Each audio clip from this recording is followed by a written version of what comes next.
Welcome in, everybody.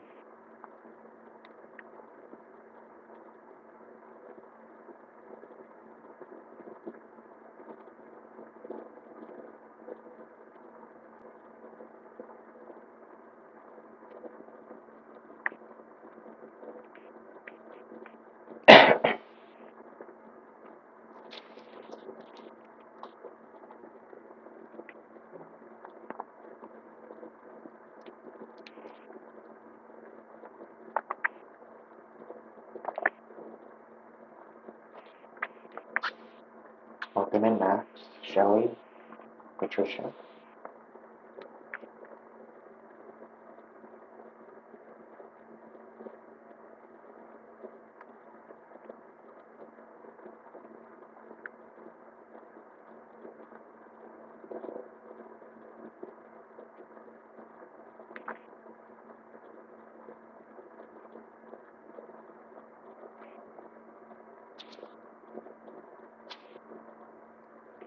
Welcome in, Marie.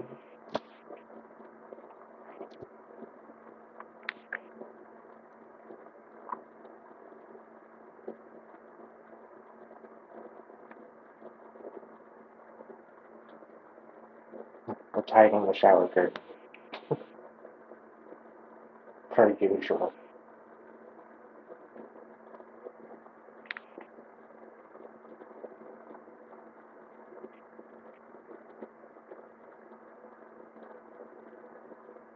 I don't feel bad about that, Shelley.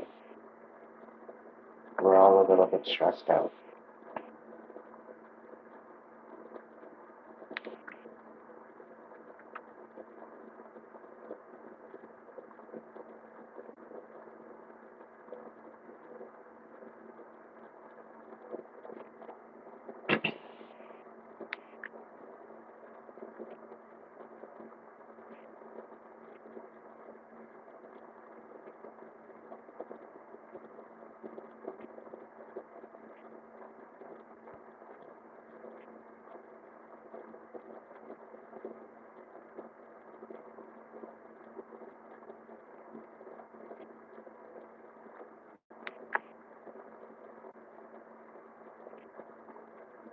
We're going to get started soon.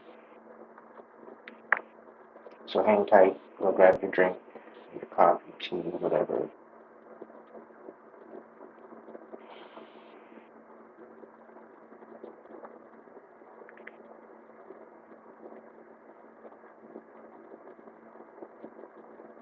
There's a big message from the angels coming through.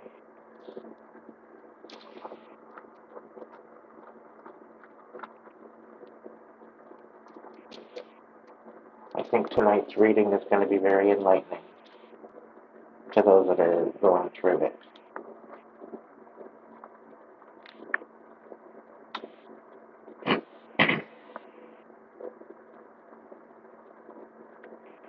Welcome in, Michael.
How's the volume? How's the sound? Is it okay?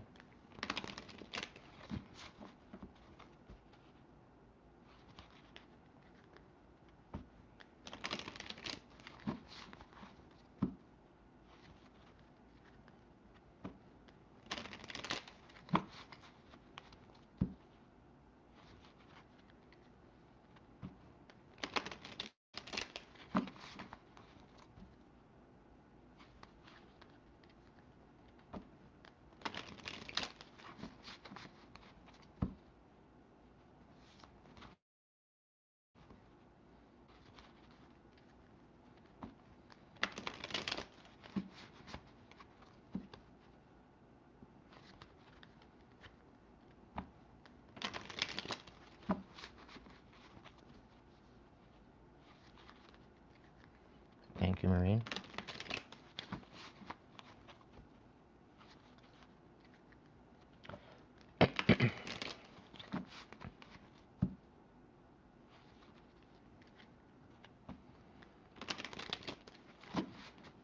Alright, so tonight's reading, take what resonates, leave what doesn't for somebody else.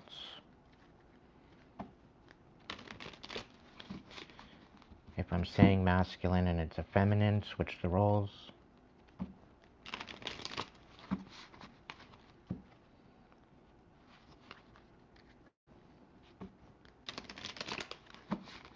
And vice versa. I want to give a shout out to all my supporters, my members, my tribe. Thank you so much for your ongoing support. It does not go unnoticed. You're my favorite checkmates.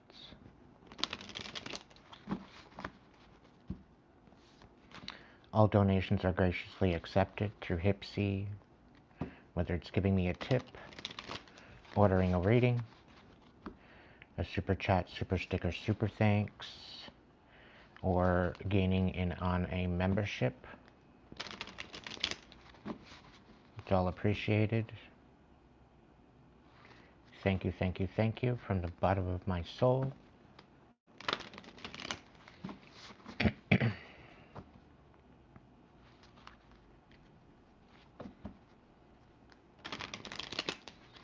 Right off the bat, Archangel Michael's not liking the rumors going around. He's actually quite pissed off.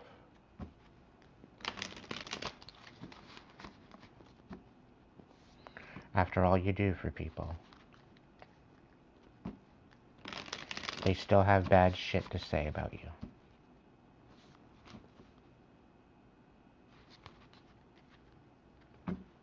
People are being two-faced in your energy, so use your discernment. You're doing your best to cut out the narcissistic and toxic energies. Keep going. It's not the easiest thing to deal with. You're stepping into your divine energy, and it's going to feel different. At first, it might feel a little bit lonely.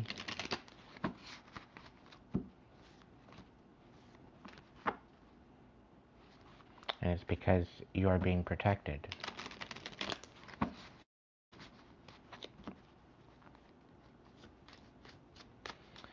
Great Spirit, guides, guards, protectors, angels, ancestors, divine light. Please be here to bring a message to my collective tonight. To bring healing, closure, clarity, and empowerment.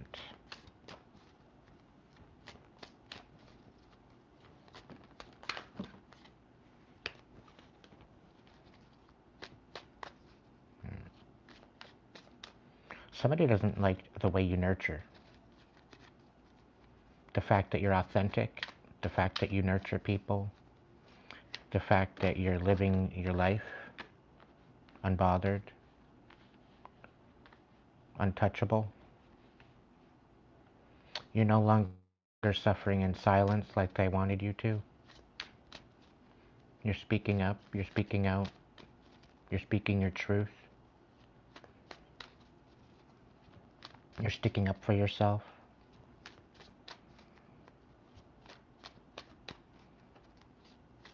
It's pretty pretty sad somebody doesn't like your authenticity. They would sooner pick at you and pick at your authenticity than focus on their own healing. It's really rather sad.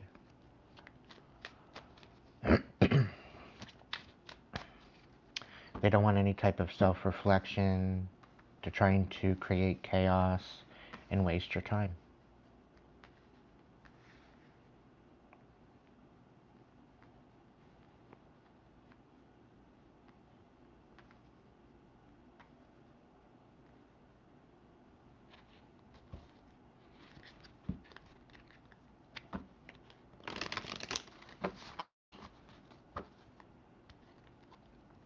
You're dealing with a very karmic individual.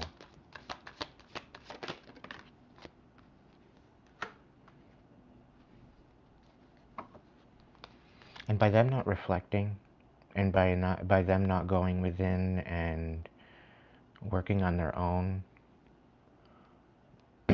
they would sooner create drama, rumors, gossip, and they're nosy in your business, trying to find out what your next plan is, so that way they can sabotage it.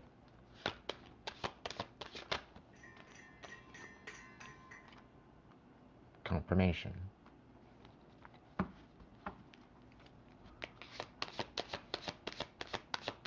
The funny thing is, all the chaos that they're creating isn't stressing you out like they thought it would. It doesn't have you worried. You're unbothered. And because of that, the chaos is coming back and hitting them where it hurts. Because they wanted you hitting rock bottom. They wanted you overextended. They wanted you over your head. They wanted you talking out of your ass. They didn't want you making any type of sense, and yet here you are.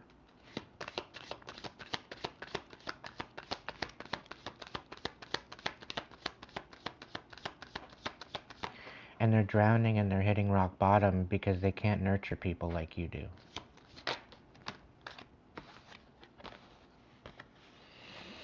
And because they're two-faced, they're unable to find balance, peace, and happiness in their life. It's really sad for them. Okay? And you're clearly speaking out, saying that there is no second chances. So again, it's, they're sitting there thinking about the old times, thinking about when they had control over you, thinking that how they reacted and how they acted towards you, they could have done something different. They could have actually opened up their heart, but they didn't.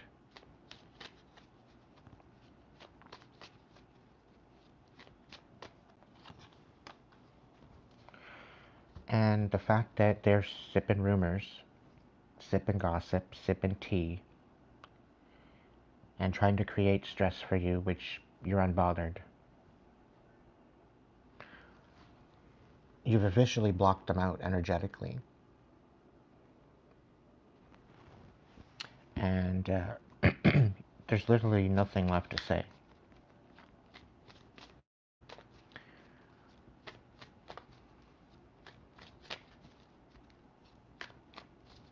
Your silence is deafening, collective.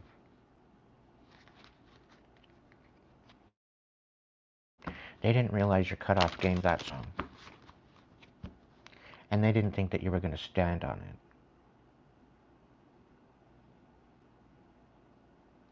Okay? The reason why you blocked this energy out is because they're karmic. Okay? They were dealing with third parties. They were meeting up with haters behind your back. And now they're having to learn a very valuable lesson.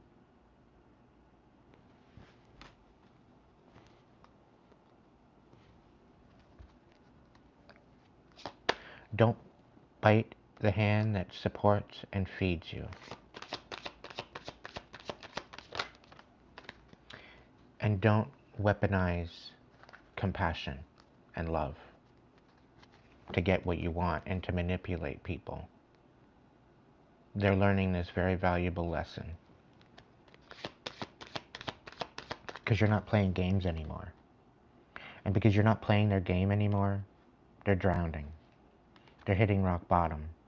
They're unable to find happiness in your demise. Because you're not going anywhere. And that's what they don't like. You're unbothered. You're untouchable. You're unfuckwithable. You're fructose intolerant.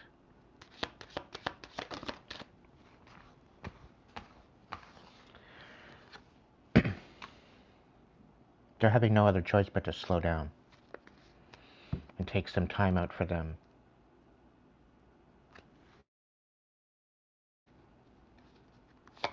It's also giving you a chance to slow down and embrace your healing.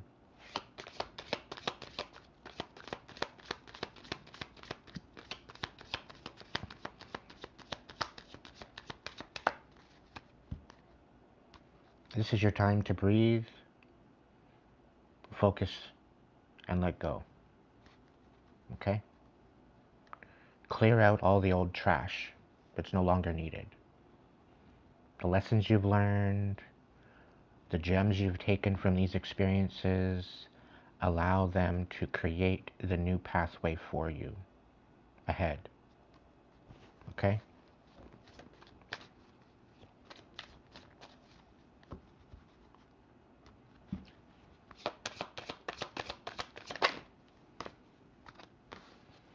Yeah. You knew these people were being two-faced. You knew they were smiling in your face and laughing behind your back. And this is why you blocked them. Because they're karmic energy. They were hiding and they were concealing. They were being very deceptive. And because you're not playing any games anymore, you're dropping the caution. You're dropping these insecurities. You're no longer needing to feel guarded. You're finally stepping out of this fight or flight and moving into a more calm energy. And I'm proud of you, collective.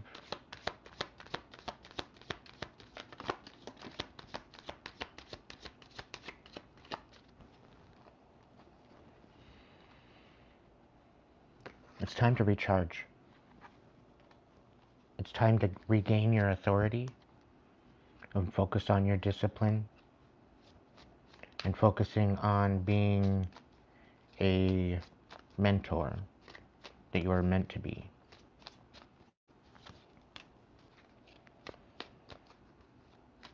You've had a history, you've made some bad decisions in your life, but you've corrected them. Okay? You've acknowledged the lessons that were within those bad decisions and you've grown from them.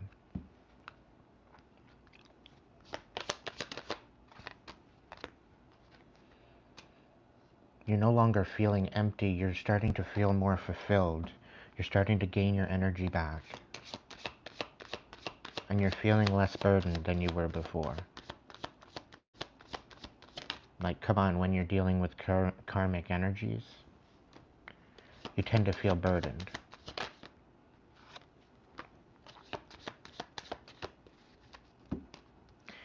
You're no longer confused as to why you're not getting an apology. You're allowing them to show up in the energy that they wish to show up in. And you're using that as your closure going forward.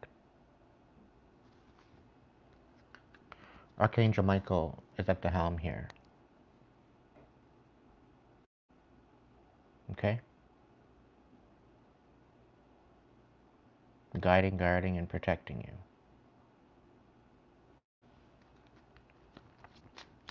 Welcome in, Little B. Welcome in, Dorothy. Welcome in, Matt.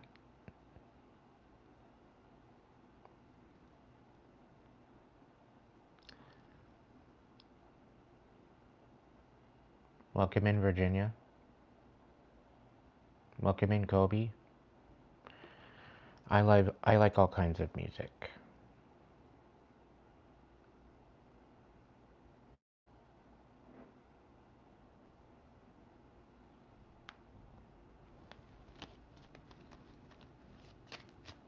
Anything else?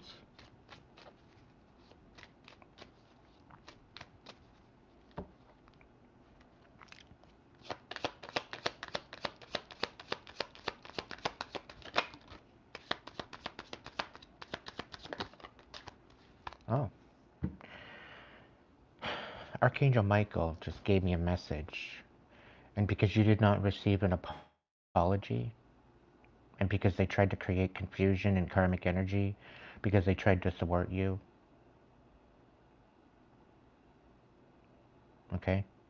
Because they wanted a second chance to bring you down, because they wanted to bring drama and setbacks into your life. These particular people don't have any protection.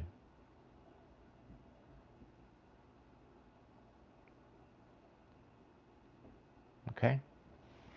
They've lost their protection. And I'm kind of getting that this was possibly a soulmate union. It was supposed to be. But it turned karmic because of their choices, because their inability to heal. Their inability to go within, to be courageous in their healing. They failed to do that. And now they're wondering why, and they're confused as to why they're being shown some very insincere connections, some very rash actions, very much arrogancy. Okay? And the fact that you're cutting out this opportunist, fragile, egotistical energy,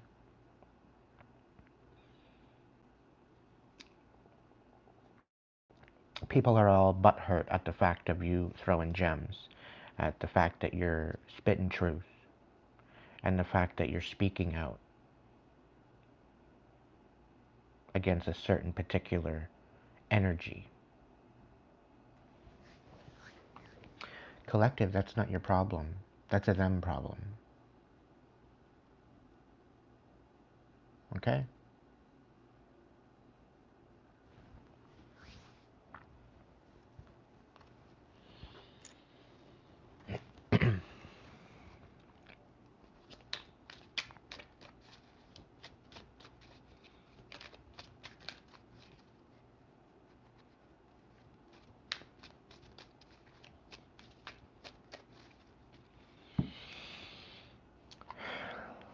Narcissist reverse.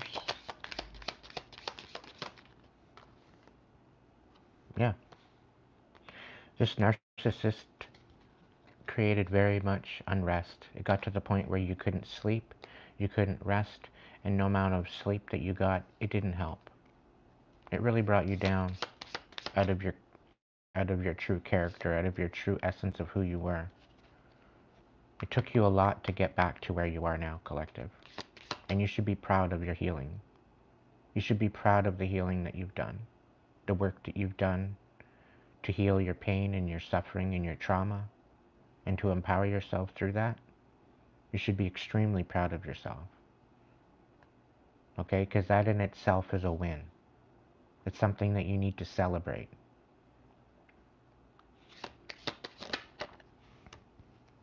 It's about walking away from that what no longer serves your highest good. Okay? The non-compassionate energy, the arrogance of these people, of this energy, thinking that they can manipulate you, pull the wool over your eyes. We can welcomely proclaim that that is a thing of the past. It is no longer an avenue in which you have to worry about.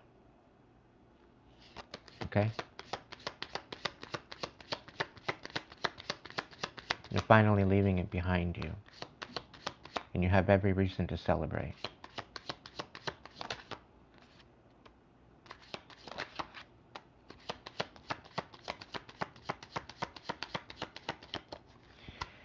Collective, if you haven't found stability yet, you will be very, very soon. Okay?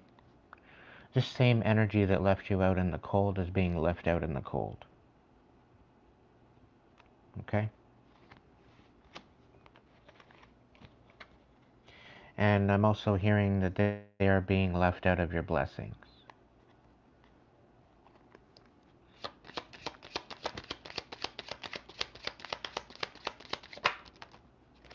Yeah. What they tried to do to destroy your family, to destroy your wish fulfillment, it's all coming back to haunt them. They're having no other choice but to sit in their demise because of what they've done to you.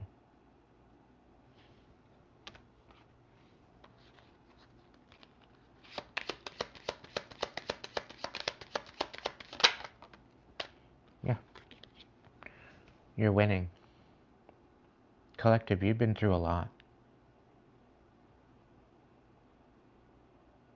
Okay? You've been through an amazing amount of pain and suffering to come to this point. And this is why you need to celebrate. Because you're on the up and up. And you're not about to hit rock bottom like they want you to.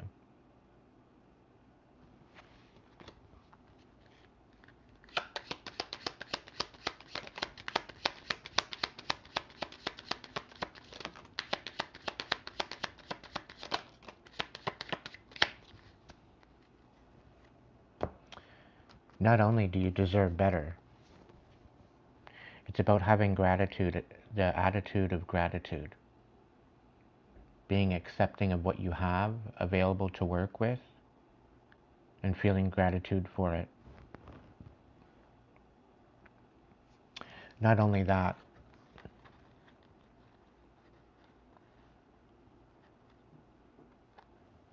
it's your commitment. It's your vow to your higher self. It's the connection that you have with the divine. Shirley Way, thank you so much. Thank you, thank you, thank you. Tenfold abundance. Right back at you, Shirley. Thank you so much. You're reconnecting and you're strengthening the connection you have with the divine. And you're feeling grateful for the energy of healing that's being bestowed upon you. At the same time, you're recognizing, okay, what needs to be done, where you need to go, what you need to do. And if you haven't figured it out yet, maybe you're still in a bit of a fog. Be patient. Okay? Be patient. All you need to do is nurture your truth. The truth that is you. Nothing else. Nothing more, nothing less. Speak up. Say your piece and let it fall where it might. You have nothing to prove. You stand for justice. Okay?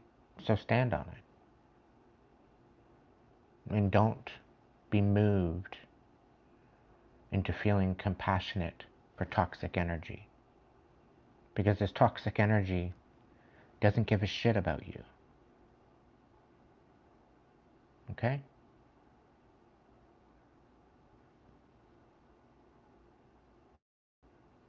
It's okay to be ruthless once in a while. Especially when other people were ruthless with you. Welcome in, Cynthia. Welcome in, Emily.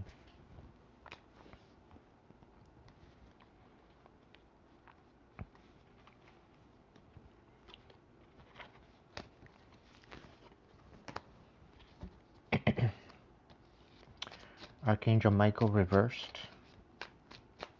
What's going on with these karmics? What's happening to these karmics?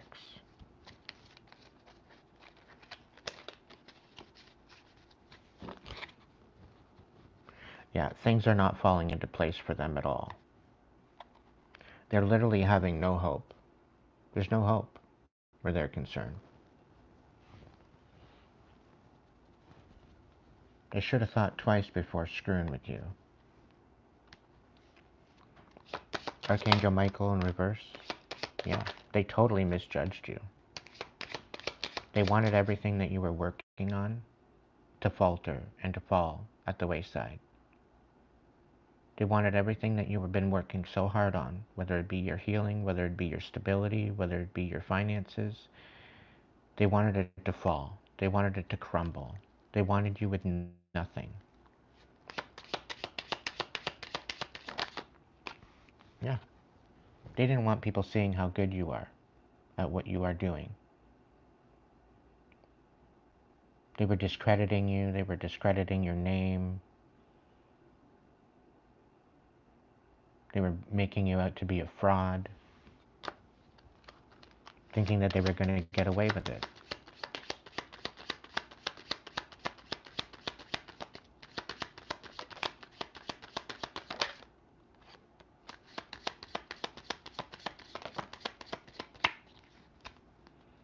They thought that your demise was their wish fulfillment. Your demise was their wish fulfillment.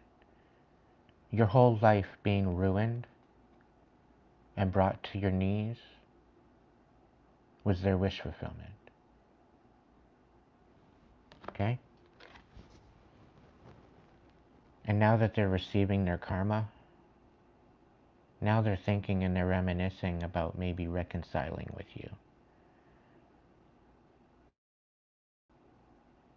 They couldn't handle the heat. They're totally fine with giving out to conflict. But when it turns back on them, and they're starting to receive that conflict, they can't handle the heat of the kitchen. To be honest, they weren't very good cook to begin with. If you can't handle the fucking heat, get the fuck out of the kitchen. Mind your manners. Don't bite the hand that feeds you.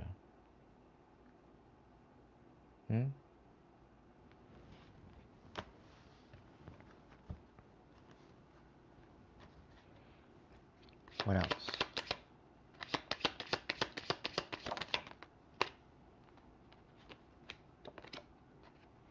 Archangel Michael knows the truth. You can't hide anything from the angels. There's truth and clarity coming. And it's because they're no longer protected that it's coming.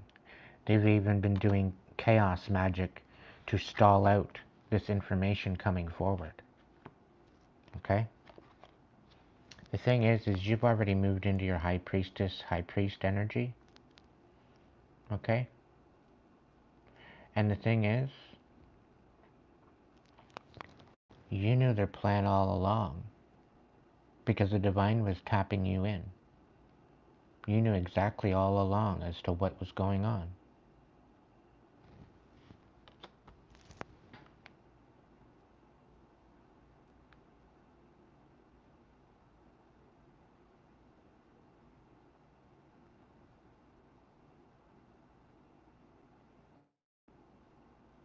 That's amazing, Max. I'm proud of you. I'm happy for you.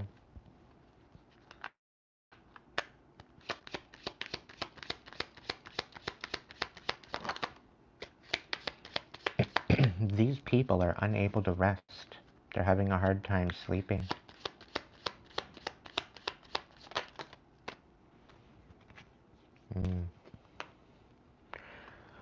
Aw, now they want to come in and balance out the relationship.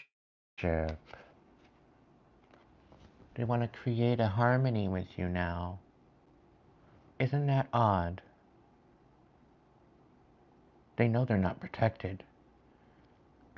And they want to come in and collaborate with you again, thinking that you might forget and you might forgive them. It's one thing to forgive, but you're never going to forget what they've done. Okay, now they're coming in and realizing, oh, maybe we should have stayed together. Maybe you were the one for me.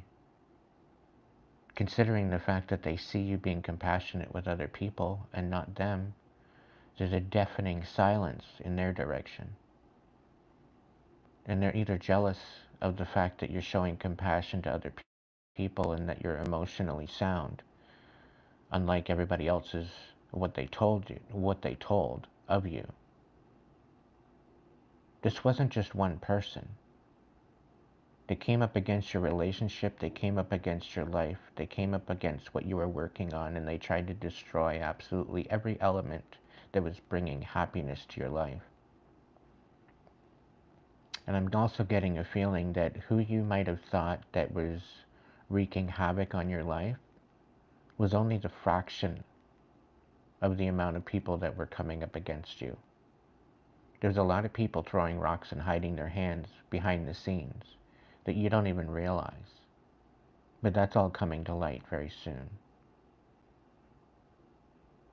And now this person that wanted a relationship with you is now wanting to come back in and balance things out because they were deceived just like you were.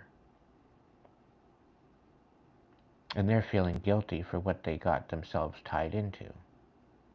So now they want to balance it out.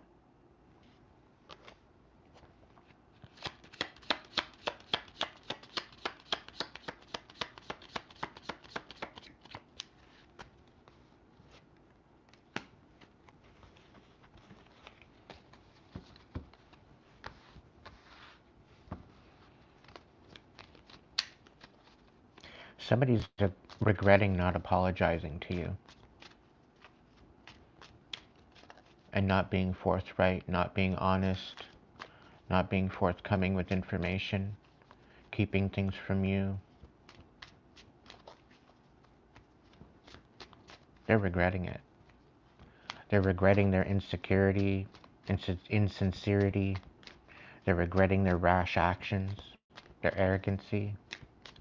They're regretting it all. And even if they did have an apology, they wouldn't even know where to begin. So tell me more about it. Apology reversed?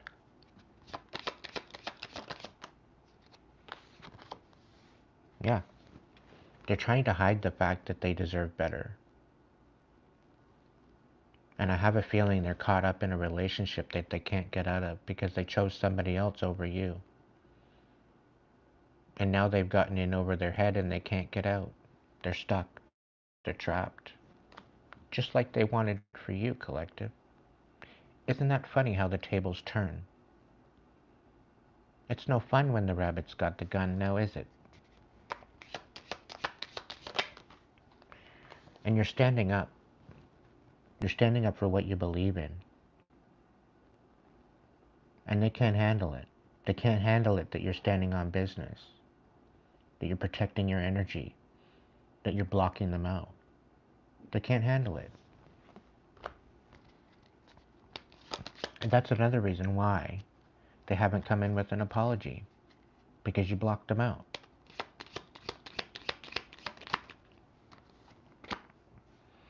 And now they're all on the fence on how they're going to come forward with some sort of compassion towards you. They're all on the fence. They don't know whether to hate you or love you. That's a sad place to be in.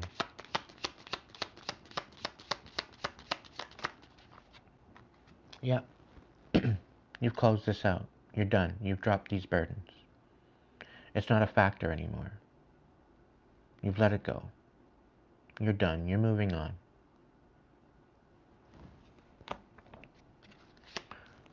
There's no words worth of an apology for what they've done in actions.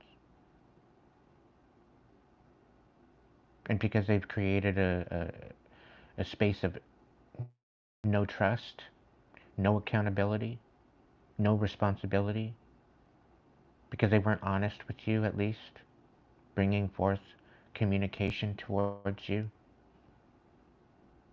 that's what diminished the trust. That's what diminished the bond. The fact that they lied to your face. The fact that they tried to manipulate you. That's why you don't trust them anymore. It's natural. Anybody can make a mistake. Anybody can be deceived, but to recognize that deception and try to correct it, that's the situation.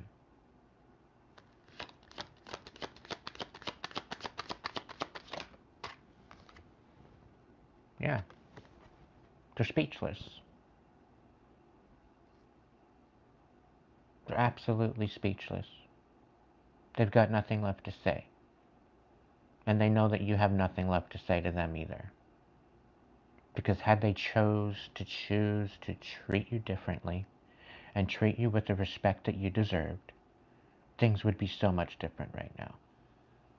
But no, they chose to take on the rumors, they chose to take on the gossip, and they chose to allow that to shape their view of you.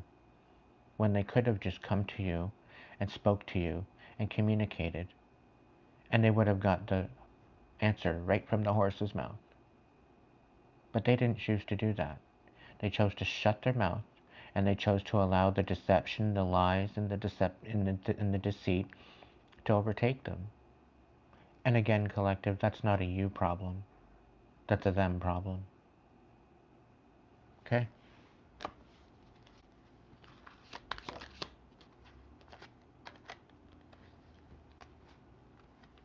You're speaking up on it. The clarity is coming. The clarity is coming.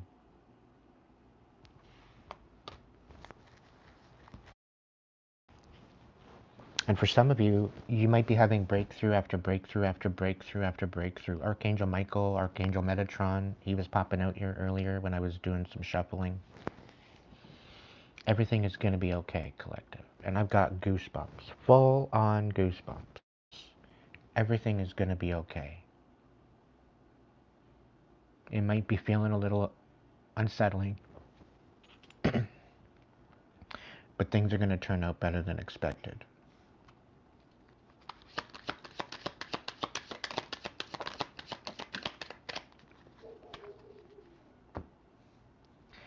The fact that you're standing on business, shining your light, okay? The fact that you're not swaying or deviating from your path, the fact that you're full steam ahead, standing in your power, okay? Do you realize that because of this non-reciprocation, it's creating a resilience? You're standing in your power. You're not only standing on business, but you're becoming a leader because of the way that people chose to not be reciprocal to you. This is actually helping to refine, okay, who you are. So all this demise that they wished for you is not only a figment of your imagination, but it's a thing of the past. Because everything that they've done to come up against you has only refined you and has only strengthened you and has only created a more stronger, more resilient individual. Okay? You're more protective now of your energy and who you share your energy with. You're even protective as to who you shine your light for. Because there's certain people that deserve to sit in the dark. They don't deserve your light. They don't deserve your energy. They don't deserve to have what you're bringing to the table. Okay? And you're choosing as to who you're sharing your energy with. And you're acting accordingly to that. Okay? And you're going to find your energy levels going to rise because of this. Okay? And you should be nothing but proud of yourself. Be proud. Give yourself a pat on the back. Because the light that you are shining now, the light that you are standing in now, was not the light that you had years ago. And everything that they tried to come up against you with and have you laying in a ditch somewhere has now got you sitting on a throne. a very deserved throne that they even tried to come up and knock you off of. And it didn't work. It just made them look like an absolute idiot. And it only helped them to show you who the fuck they were to begin with. So if they want to lash out at your success, let them. If they want to lash out at your blessings and at your prosperity and your abundance, let them. It just shows their jealousy and envious and butthurt at the fact that you're winning.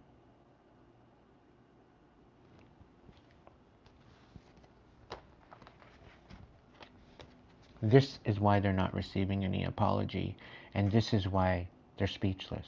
They've got nothing left to say to you because of their actions. Because there's no gaslighting it. You see what you see.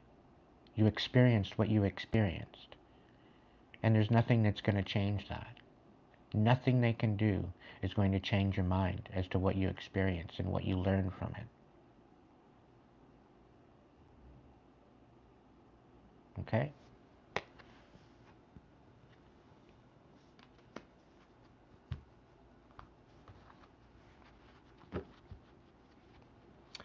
Puzzled and confused, perplexed, conflicted, reversed. What are we no longer confused about?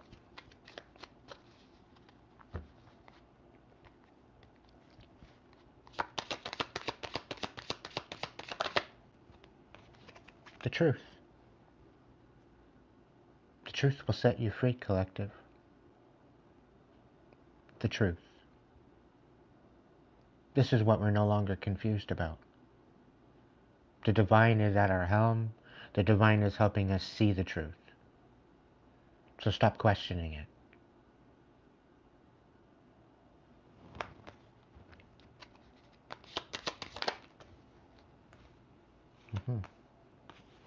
Your self-worth. You're changing the whole way of you seeing the truth. You're seeing how people treat you. You're seeing their actions. You're seeing the way they show compassion. You're seeing the way that they try to buy your love and they try to manipulate you.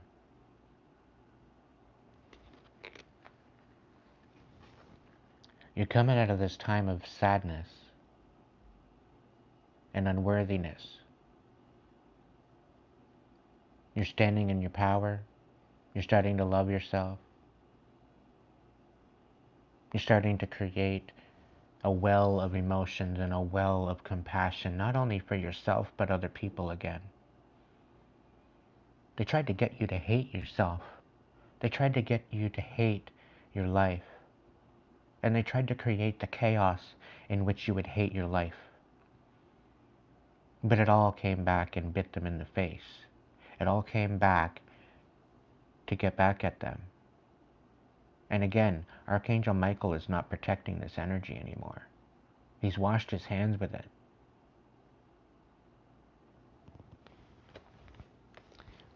Not only you're not confused about the truth, not only are you no longer confused about how you should feel about yourself, you're stepping into your warrior essence. You're gaining your confidence. You're remembering who the hell you are. And I'm extremely proud of you.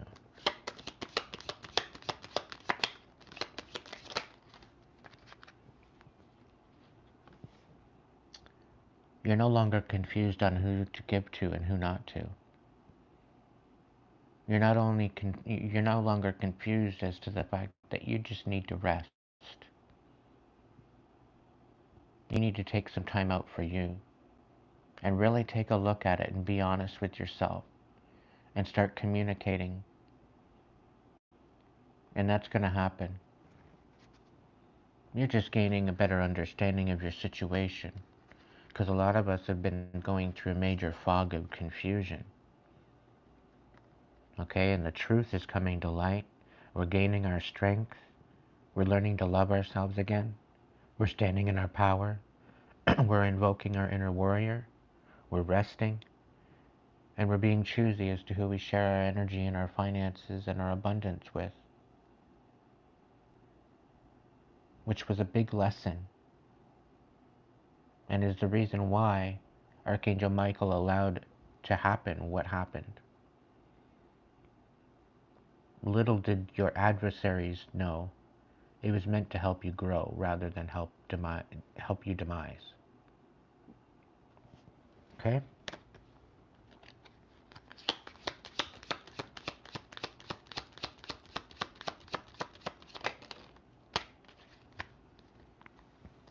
Wow.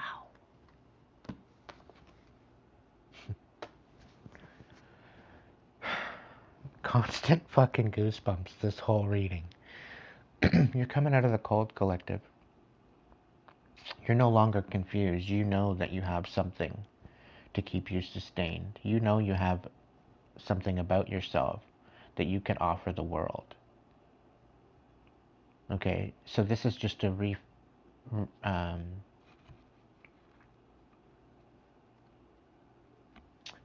I'm being told a reallocation of your footing, moving your footing to a more stable ground. And you're working from your foundation and you're working your way up, building your walls of your castle, putting in your windows and your door, your drawbridge, your moat. You're doing what is necessary to step into what is for you.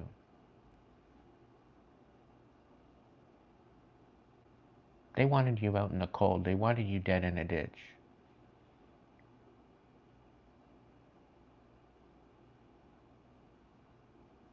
You're no longer confused. You know where you stand.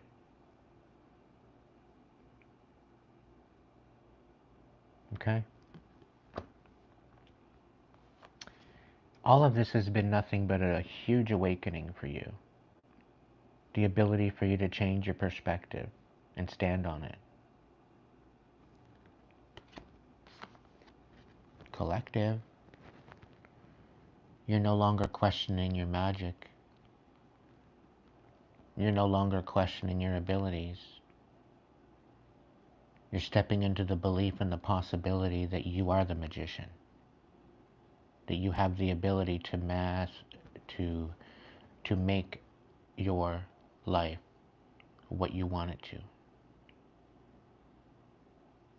You're no longer confused, and you're stepping in your power, and you're realizing that you are the manifester of your life. And there's not nobody that's going to come in and change that.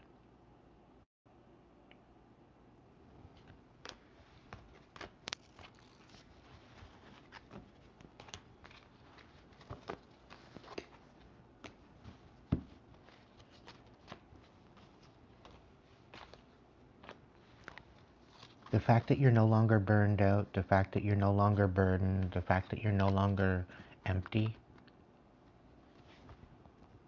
this is a celebration. You're meeting your new tribe. You're meeting your new family. Because the family that you thought you had betrayed you. They fumbled you. They took advantage of you. Thought you were crazy. Thought you were loon. Little did they realize that you were always telling the truth. You were always trying to teach them something. You were always trying to enlighten them. But they never took you seriously. And again, collective, that's not your problem. Let them. Because all it did is make room for the right people to come into your life. And over the next 3 months, you're going to see that happen. Over the next 3 months, 3 days, 3 weeks, 3 months, 3 years, there's a big celebration coming in for you. Why? Because you're creating a soul family. And I get a feeling this soul family is going to leave a legacy. It's a very beautiful thing.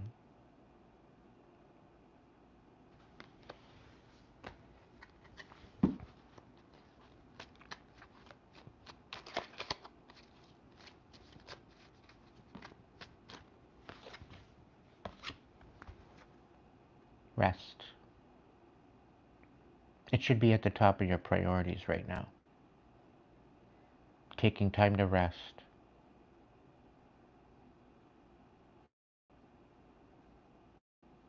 Take time out for yourself to see the truth.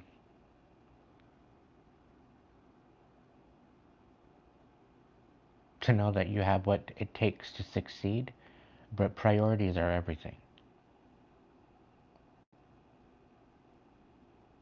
Okay? And your self-care is at the top priority list.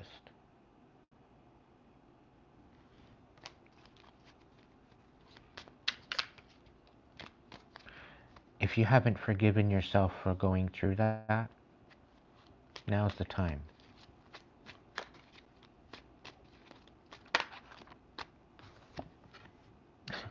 I can't get any more better confirmation other than to love yourself for who you've become because of your trials and tribulations. The fact that you still have a heart, the fact that you still have compassion for the world, that's a miracle in itself after what you've been through.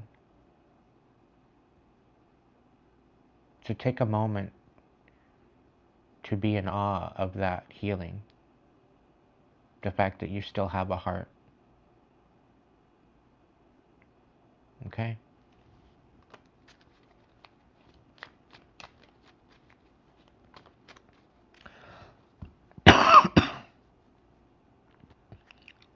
Exhausted, reversed.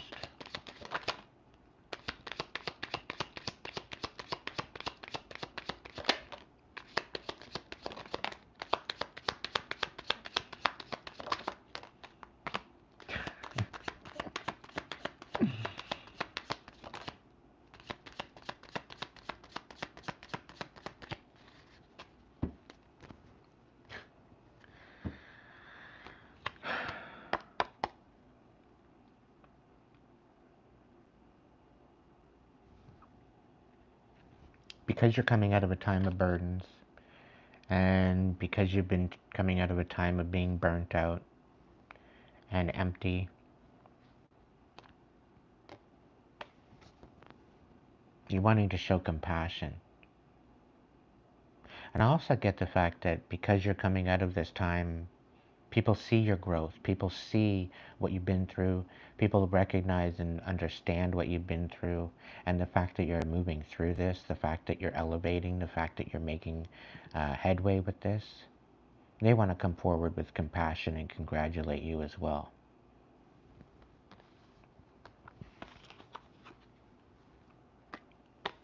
Why? Because they see and they know that you deserve better than what you've been receiving. And they kind of down low key want to make this idiot, whoever's been coming up against you, they want to make him jealous. They know that you deserve better. And they want to come in and show you that you deserve better.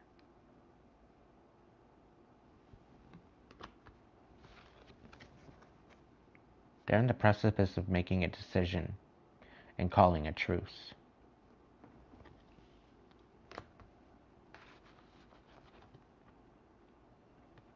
And what they're hiding from you is the fact that they want to celebrate with you.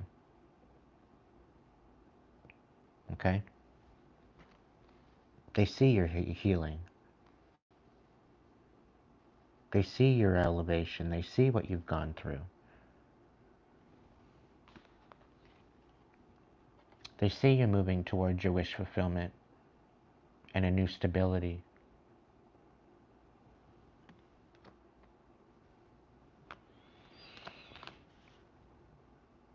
And everything that they come up against you with to demise you, to bring you down, to put you in that ditch, it only helped you rise. It only brought you to the stage that was always meant for you.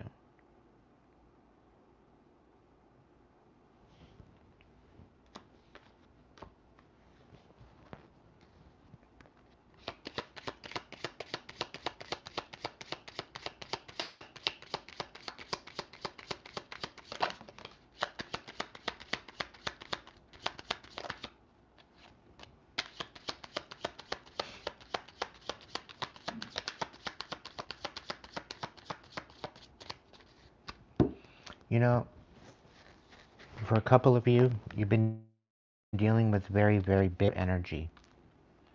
Okay?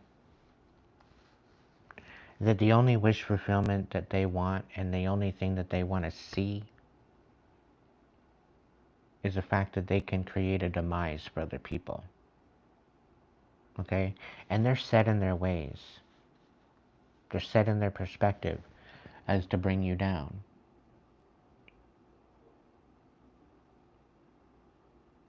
Okay? They're dead set about bringing you down and sabotaging you with other people. And it's kind of sad that they have to come up against you with other people. And they can't just show up. And they can't just tell it to your face. Why? Because they're too much of a fucking coward to do so. That's why. They know, deep down, that you will snap them in half. And that's why they choose to throw the rock and hide their hand. Okay? You can be nice as pie, but don't get on your bad side, because you can be ruthless. Just because you're nice doesn't mean you're stupid.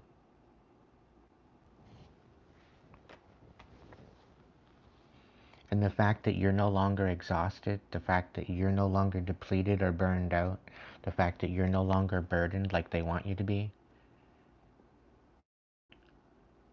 okay, is ripping them apart. Because everything that they've used to come up against you is falling apart. It's literally blowing up in their face. And they've literally got no one to blame but themselves. And it's due to their own actions, their own choices, that they choose to not take accountability for. And that's why they're throwing their rocks and hiding their hands, right?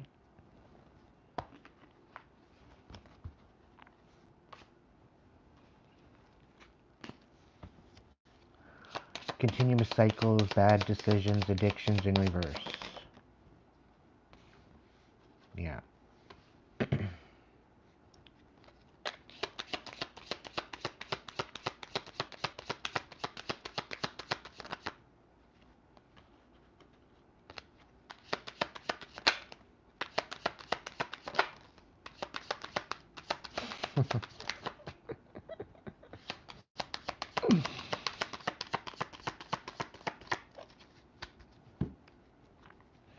So they're going around telling everybody that you're lying about your addictions.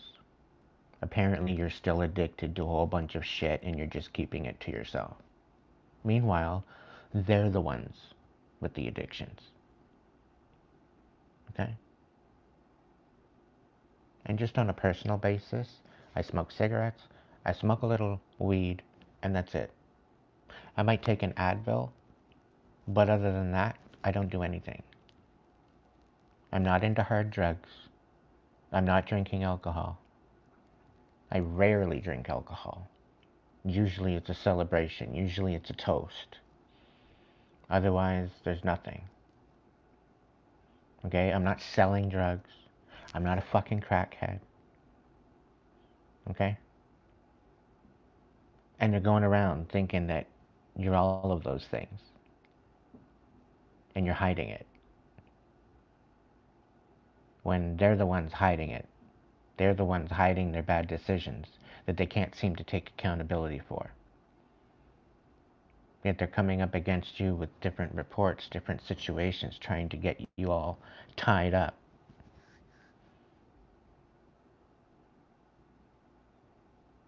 Emily, that's a great way to go. Yeah. The only thing I'm addicted to is becoming my better version of myself. And that's just the way it's going to go. And that's the way it's going to stay. I love that for you, Emily. So, not only is this bastard going around talking about shit, trying to defame you, trying to defame your name, trying to make you look like a loser, they're projecting all of the bullshit that they're into onto themselves. Because people are starting to see the truth. They're looking like an old bag of shit, while you're actually reversing your age. You just keep looking younger and younger and younger. Meanwhile, they're looking like a bag of shit for all the stress that they deal with on a daily basis, all the lies that they're spreading, all the pain that they're creating, not only in their own life, but other people. Okay?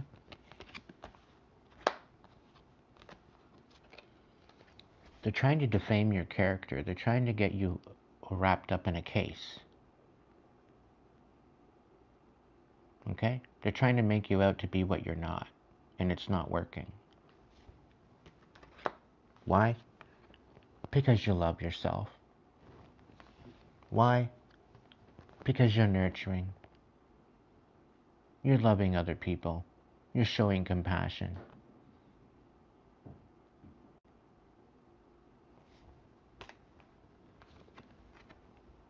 You've got this brand new idea. You've got this brand new possibility. Why would you have to worry about continuing old cycles, old burdens, old addictions, when you put it behind you?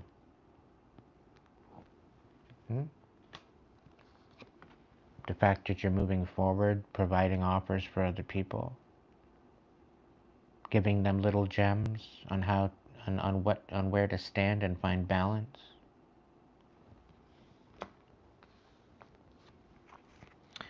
Now they want to come forward with some sort of an offer, right? But it's mainly just to shut you up. Okay? Because they know that they're not going to be able to stop what's coming for you. They know that now. But you got to know that they're going to try. Right?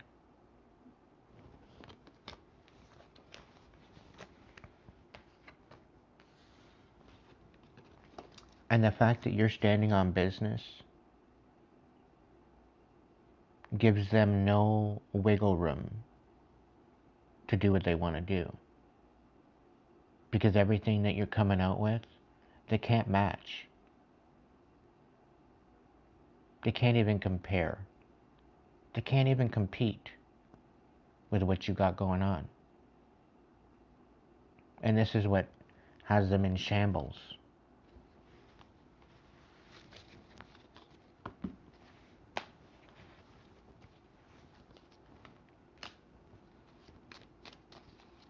Masculine energy, authority, discipline, father figure.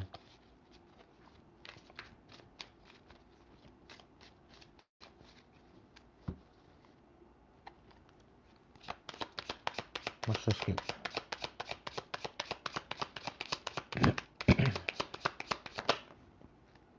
The wheel. You're regaining your discipline, you're regaining your authority, you are stepping into your protective energy, you're standing on business, and the wheel is in your favor. Okay?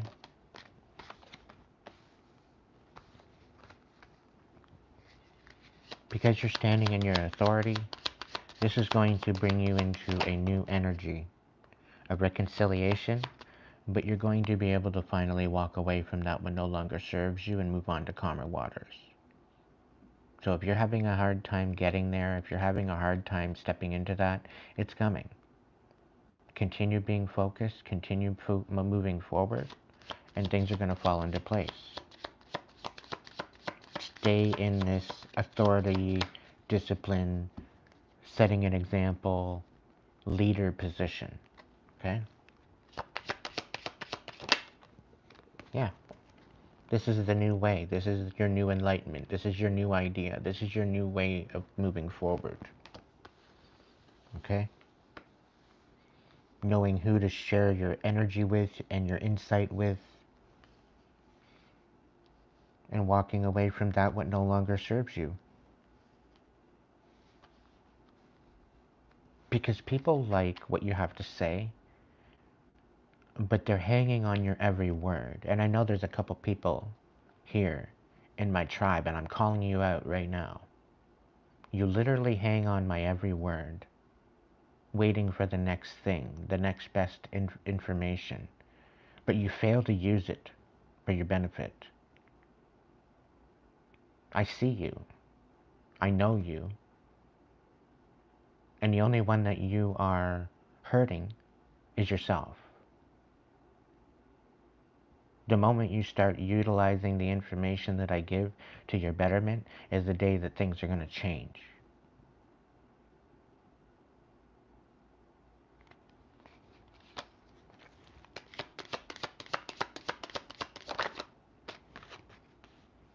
Yeah. Focus on yourself.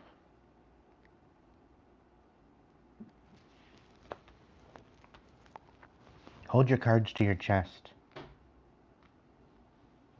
Everybody doesn't have to know all your business. Okay? You don't have to tell everybody everything.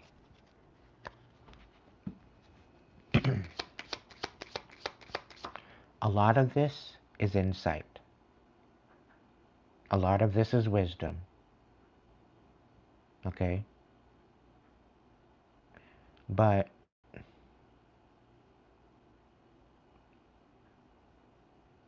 the same water that hardens the egg softens the potato. Different ingredients will work differently with different people. And what's important here is to find out what works for you and help it work for you. Let it help you elevate you. What doesn't work for you, what doesn't jive with you, leave it alone. It's not yours. Okay? Spirits, as you've been saying, that's the truth. Find the truth that is yours and run with it. Because all the messages that I give out tonight and any other night, a lot of the messages might not be for you. But there might be something within that message that you can still work with. Okay?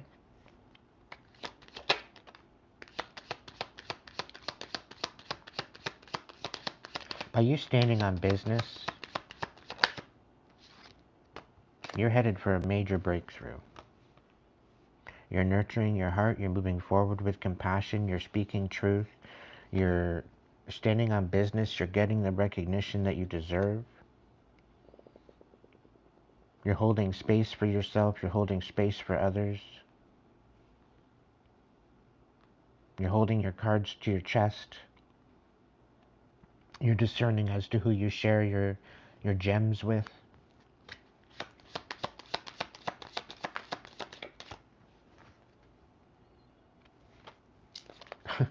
And you got people out here that can't seem to rest because you're leading by example. You're stepping up and above who you used to be into a leader position. And people don't like that. People don't think that you have what it takes to be in that leader position, but you're proving them wrong every single day. Just by you being you, you're proving them wrong. And they can't handle it. They can't handle this authoritative, energetic leadership position that you are taking, that you are sitting with. It's got them bothered.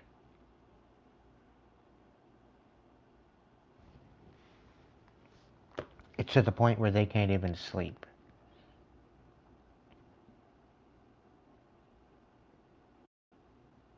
Sweet dreams, Dorothy.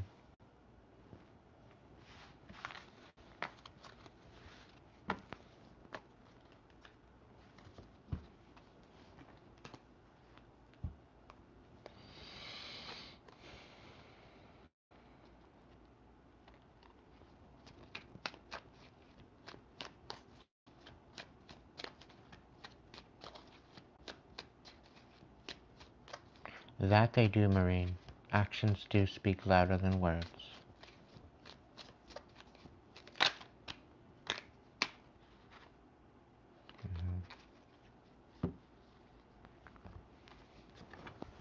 They don't want to watch you let go. They don't want to they don't want to know that you're clearing your mind. They don't want to they don't want to know that you're letting go. They want you to hold on. They want to reattach themselves to your energy to keep you from moving on.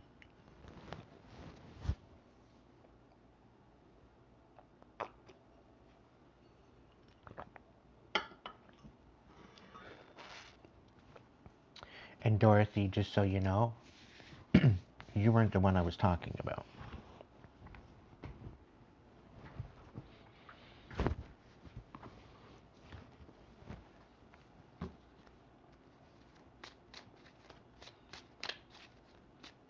When I was talking about the fact that, that I called you out, I wasn't calling you out.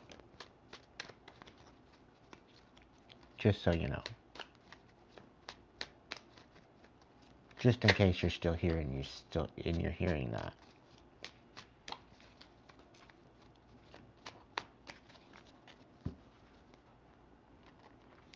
Recharge, breathe, let go, clear your mind. What's this?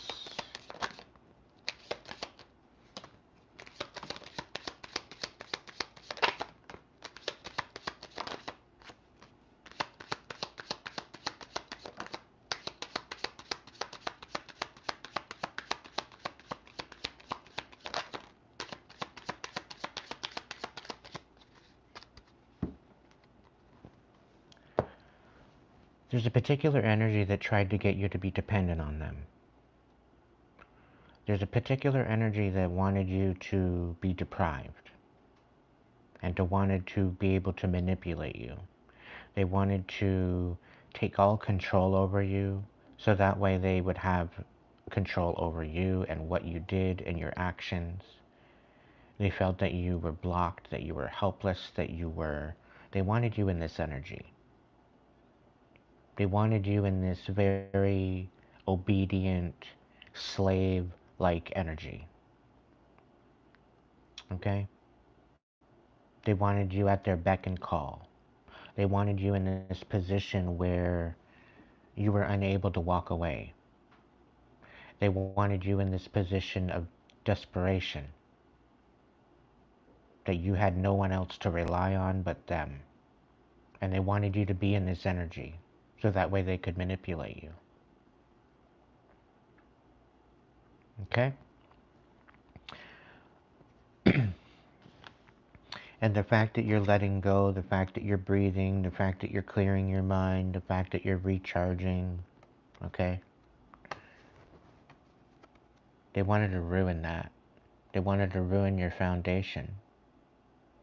So they might have come in saying, oh, they wanted to be with you, they wanted to have a relationship with you, they wanted to settle down with you, they wanted to be with you, they wanted to devote their life to you, da da da da da da da da.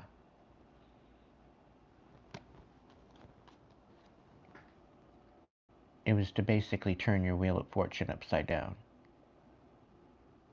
They wanted to create a faulty footing that you would stand on, so that way they could rip out the rug from underneath you. And this was their plan to leave you for dead. This was their plan to create your demise. And it was a group effort. It wasn't just one person.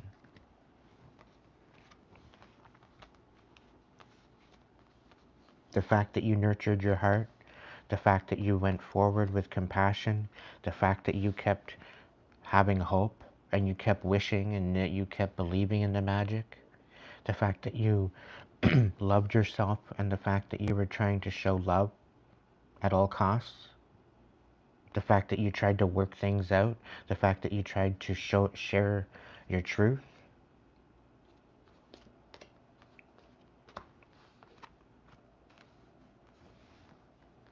and it didn't seem to work out.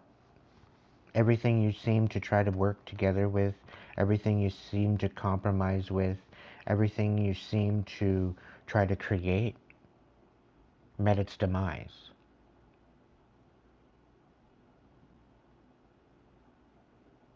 Okay?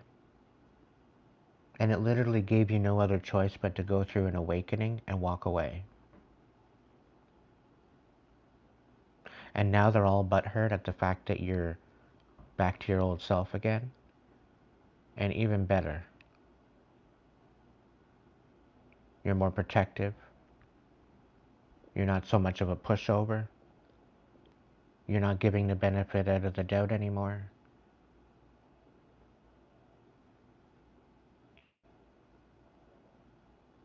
And you're taking the wheel back. You're no longer sitting in the passenger seat. You're sitting in the driver's seat of your life.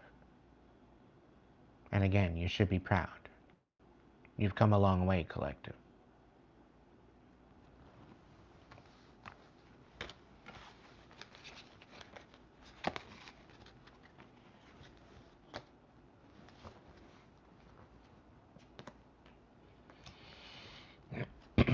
Paranoid reversed, cautious, insecure, and guarded.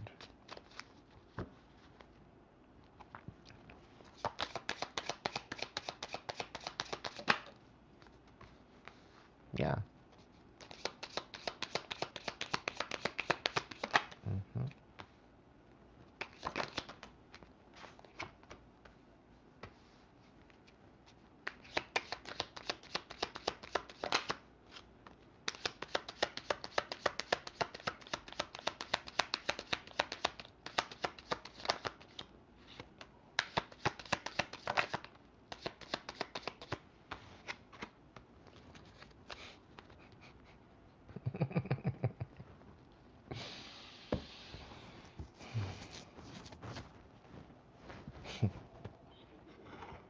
I'm loving the cards tonight, guys and gals. I'm loving the cards.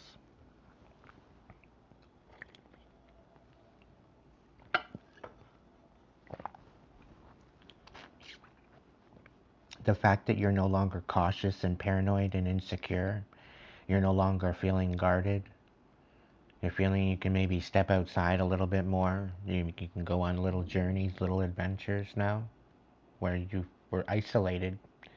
You were feeling like you couldn't go outside, that you were feeling unsafe, that you were feeling like you were being gang stalked. Archangel Michael is at the helm here, and I think you're beginning to understand that you do have protection. Okay? And again, Shan, stepping with divine guidance. This is the whole point. All right? You're allowing your intuition to guide you in your movements, which is keeping you protected. It's keeping you from having to worry about the bullshit for what it is. Okay? Now, you're no longer paranoid because you're seeing the lies for what they were. Okay?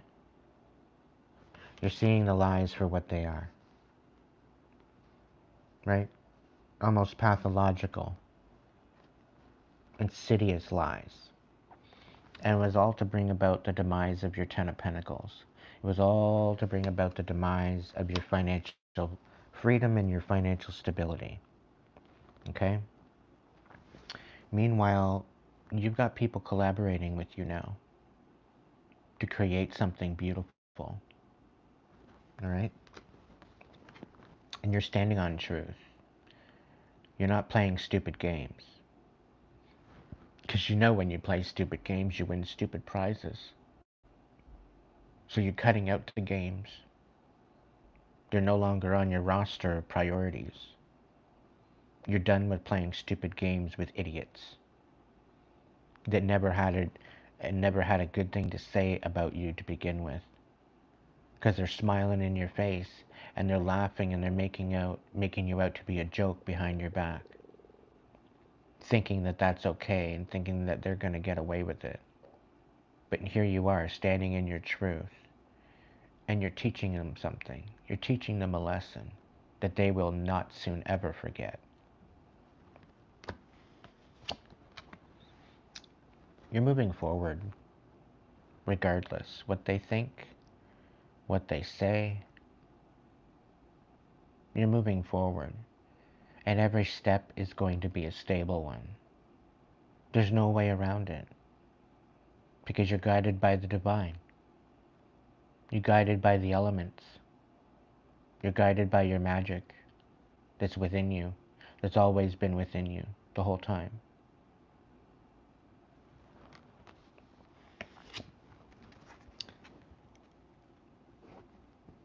You're no longer walking away. You're facing things for what they are. And you seem, as you face them, they seem to fall away. They seem to become nothing but a memory. They seem to be just an illusion, to some degree.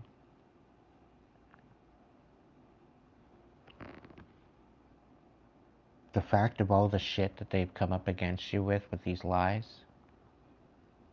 this deception to try to bring you down and bring you to your demise, again, they can't walk away from that. They can't walk away from what they've said to you. They can't walk away from what they've done. They have to face it for what it is.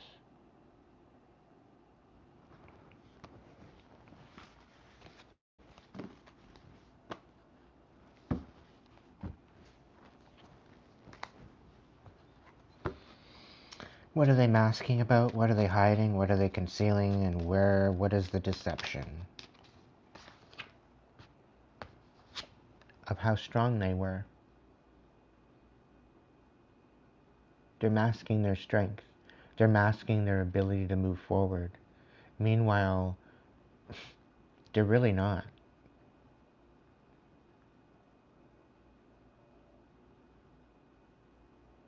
They're trying to make you look like the coward. They're trying to make you look like the one that's not worthy, and that you're not strong, and that you're weak.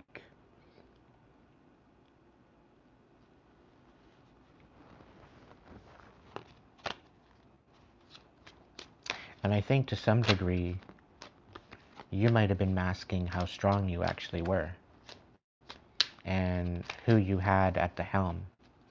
You might have been keeping some things close to your chest, not sharing or divulging your gifts, not sharing or divulging your insight or your abilities. You kept them quiet, mainly because they wouldn't have understood what they were to begin with. They weren't in a position of wrapping their head around what you were dealing with or who you were at the time.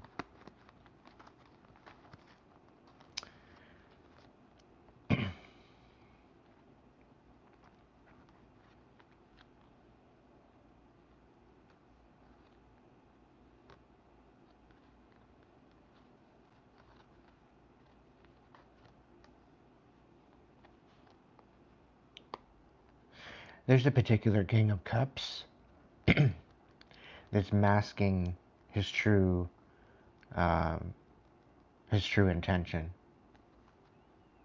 And I'm picking up on a karmic Cancer, extreme karmic. Okay? They ended up taking a leap of faith towards the devil. Okay? They took a leap of faith towards toxicity. And they're hiding that. They tried to. They tried to hide it from you.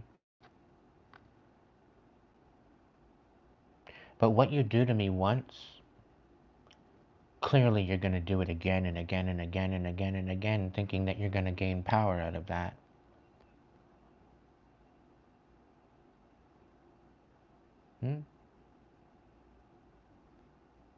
Playing around like you think you know something. Playing around like you think you're going to hide something on me. Going around and behind my back and taking over my leftovers. You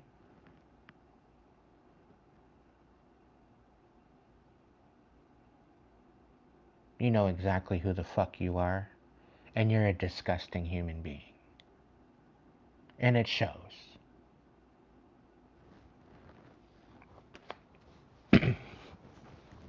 And this isn't to anybody else. This is not going towards anybody in my actual tribe. Okay? That idiot is watching right now, and I know that they're watching.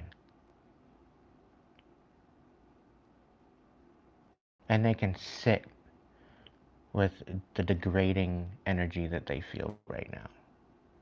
The toxic, devilish, angry energy that they feel right now. Let it fill your heart, asshole. I know you're watching. I know you can't get enough of my videos.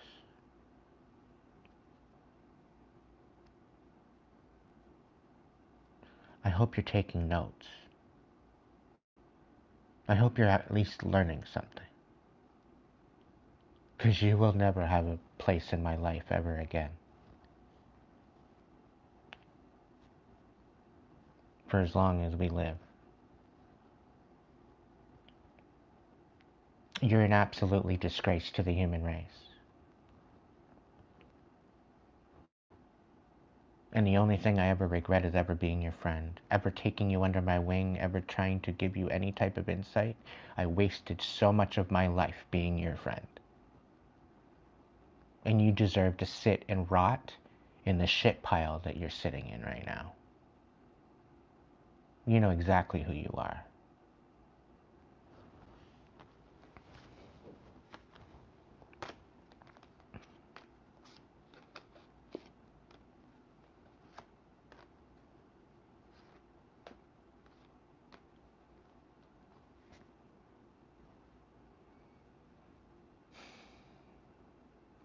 And just to make it clear, I traveled 8.5 hours and visited for a weekend. And that weekend, just before Christmas, you were going to commit suicide and I saved your life. I wasted my life trying to bring you back, trying to get you stable. And you did nothing but try to rip me apart because of it.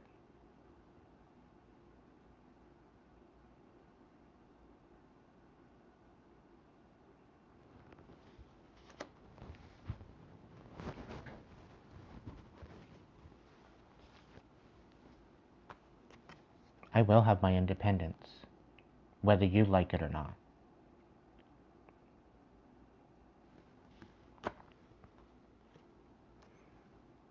I will move forward and I will use my intuition whether you like it or not. And I will move forward and I will move into my new life without you. Because I'm a fucking warrior.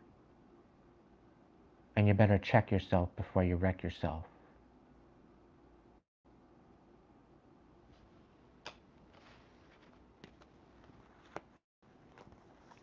It's not my fault that you chose to go and sell your soul to the fucking devil. That's not my fault.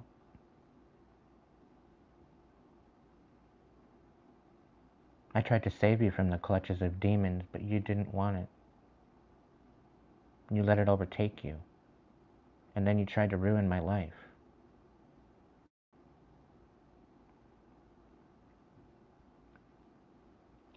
It's not looking too good for you, is it?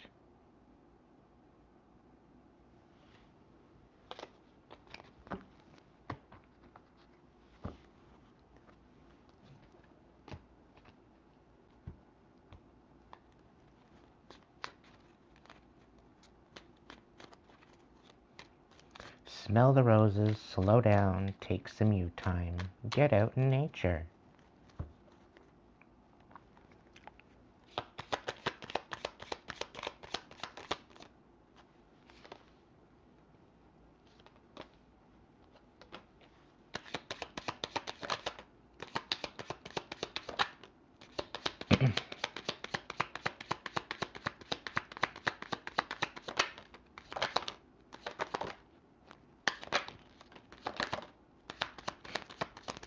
Oh, the cancer's all but hurt. they're losing their shit.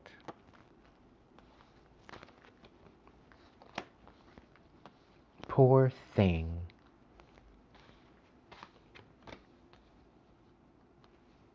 It's sad that I don't have any compassion left for you, isn't it? It's really sad. Because had you treated me better, things would have been way different.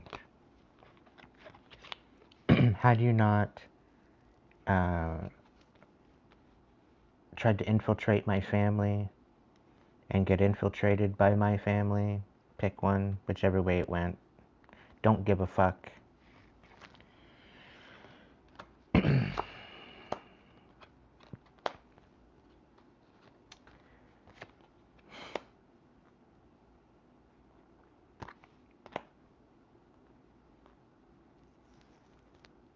Everything that you come up against me with didn't work. It failed epically. You sent people after me. You sent lovers after me, thinking that you were going to get them to love me, and that they were going to get me to love them, and that, you were going to break my heart. That failed epically. It might have worked a couple times, but I got the pattern. I figured out the pattern. Okay? I may be sometimes a little complacent. I may be a little dumb sometimes, depending on what the subject matter is. But I'm clearly not fucking stupid. And I even know that for myself.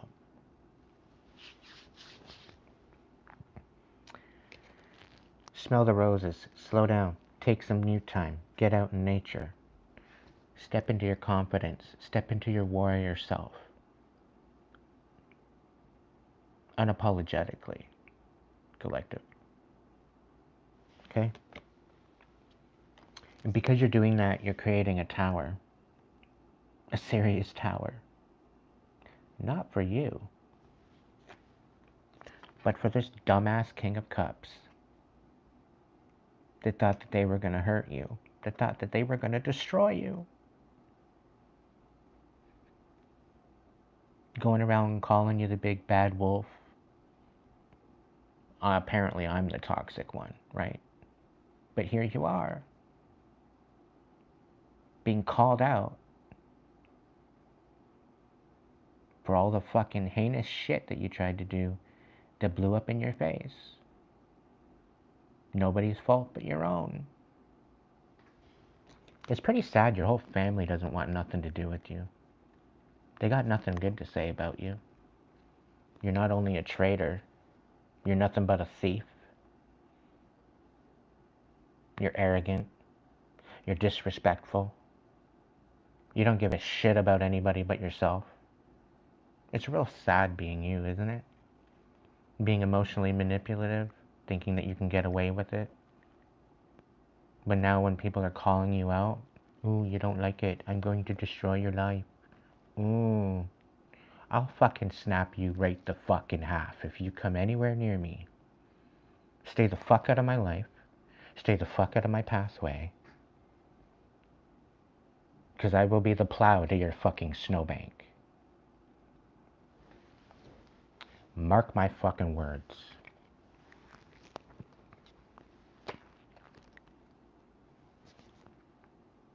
There's a decision being made. Okay?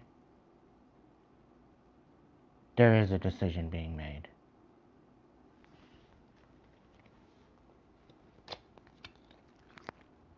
Clearly you made the wrong one.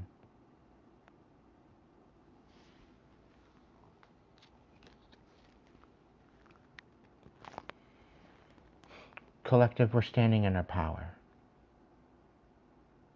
We're standing on business. We're moving forward.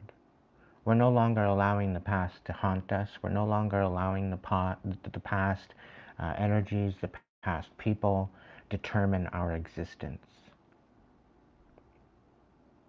We're standing on business. Unfuckwithable. Unapologetic.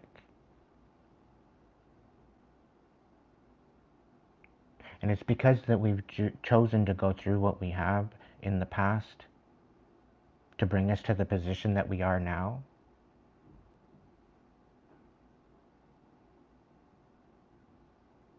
No holds barred. The whole world is a possibility for us, collective. And we have a throne to sit on. We have a place in this world. And we're going to take that rightful place.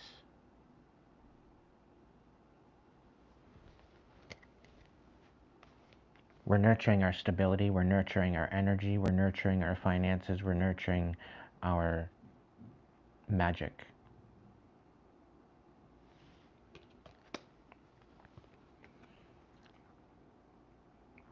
By doing so, there's an equilibrium, there's an equal give and take. Just as you're supporting others, others are supporting you, collective. And this is what we're moving towards with a new stability. The Ace of Pentacles is coming in to recognize you, to bring you blessings, to bring you abundance, to bring you prosperity. There are offers coming in because of the lives that you are changing. The people that actually take advantage of what you have to say and they run with it and they're winning, they're going to help you win too. You will not be forgotten, collective. There's some major wish fulfillment coming in. And you're going to be fulfilled in ways that you never thought you would ever be able to be fulfilled. I'm speaking that into existence because you're shining the light and you're standing on business. And you're putting an end to all the pain and the suffering, allowing it to be that new beginning.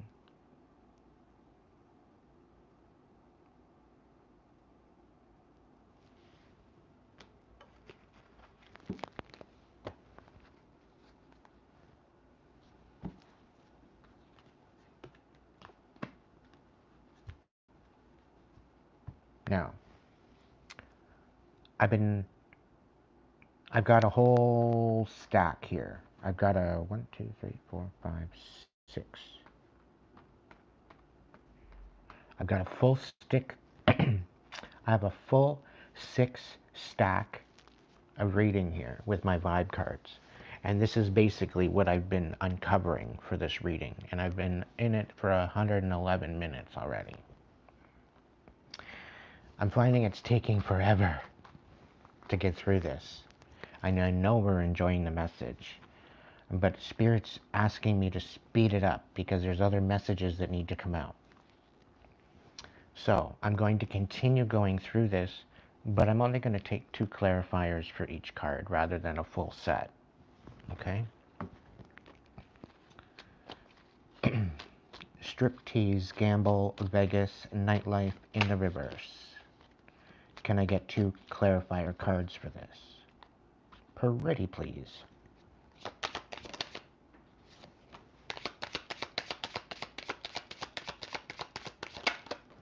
Yeah. You're no longer gambling your life away. You're no longer taking chances. Because by you taking chances, it really never worked out for you. By you giving the benefit out of the doubt, it never helped you. Okay? It brought you to a place where you had no other choice but to just continue to walk away. And it's almost kind of giving me a fact that anything that you put a risk into, anything you put energy into, this motherfucking karmic was in just behind, acting as a friend, finding out certain information, so that way they could go in behind the scenes and ruin it for you. This happened for over a decade, and here you are wondering why you're going through all this pain and suffering.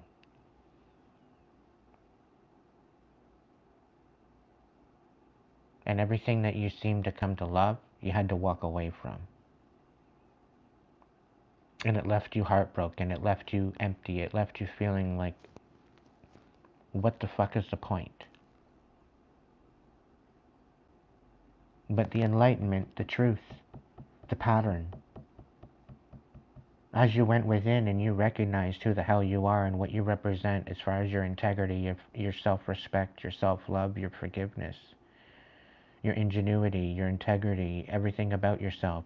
You know this wasn't matching up. You know this wasn't making sense, and you couldn't put your finger on it for such a long time.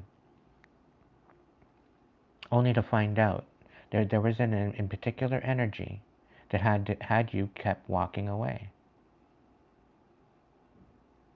It kept you walking away from everything that you fell in love with, whether it was a job, whether it was a person, whether it was a hobby, whatever it was. They created some sort of havoc and chaos, no matter where, what, how. It could have been energetically. They could have been going behind your back and spreading rumors and getting you fired and a whole bunch of other shit.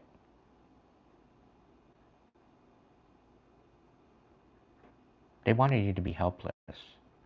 They wanted you to be defenseless. They wanted you to feel broken. They wanted you to not love yourself. They were jealous at the fact that you loved yourself. And I think they were envious at the fact that you showed them so much compassion. And they didn't like the fact that you were shedding light on the fact that despite what you went through, it doesn't make or create who you are.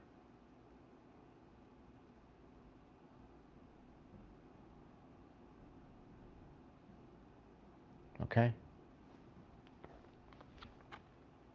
Everything they did to destroy you had you walking away.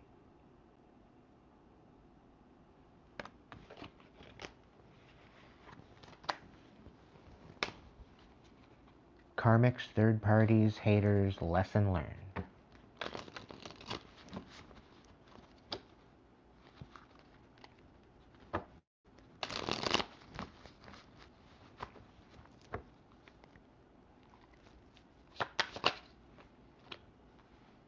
As far as the karmic cancer, the only thing I regret with you is prolonging your misery.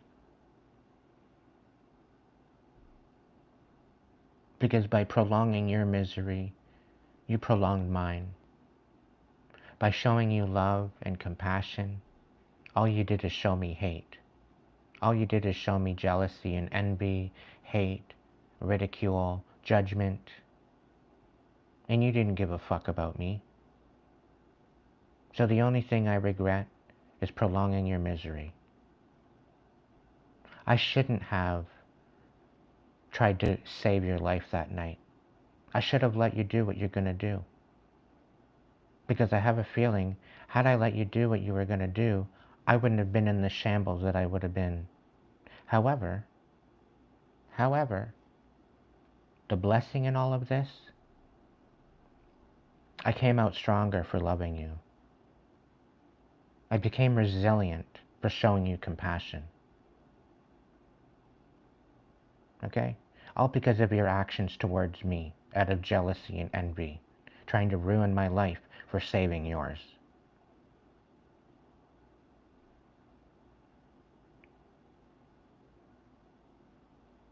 So I guess I really don't regret it anyway. But I think if I was to ever regret anything, I regret being your friend. I regret pulling you under my wing, trying to support you, trying to elevate you, when you didn't want to be elevated. And this is why it's so predominantly important to choose who you share your energy with, and choose it very wisely. Because love is the most powerful magic known to man. In the right hands, it can be quite healing, and in the wrong hands, it can be downright deadly. So be very choosy and discerning as to who you share your energy with.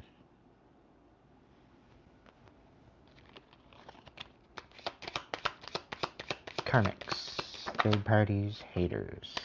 Yeah.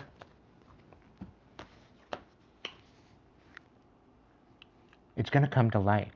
And I think it already has.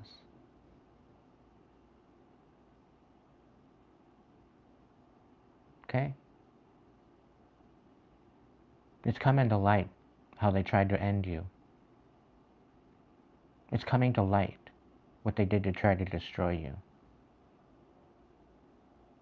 These third parties, these groups of dumbasses that tried to come up against you. And I'm hearing in my mind's eye, oh, this is war now. You want to call me out on YouTube? This is war now. Bring it, bitch. Let's fucking go. Let's dance.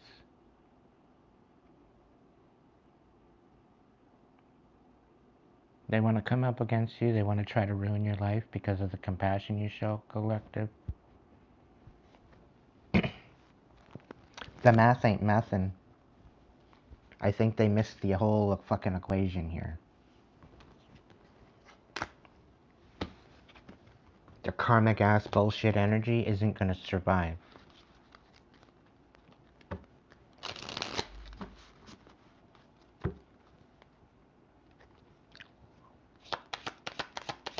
Blocked. Moving on. Nothing to say. Stop calling.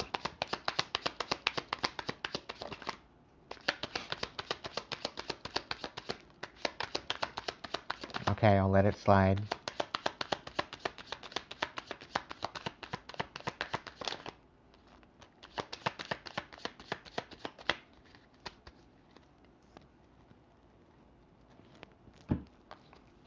It was their wish fulfillment to betray you, to break your heart.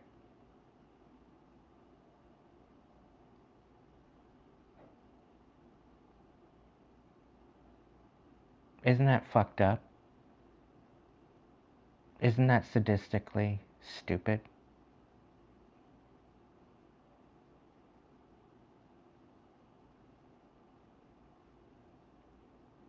Somebody's gotta be broken inside to the deepest fucking degree to have a wish fulfillment to betray somebody.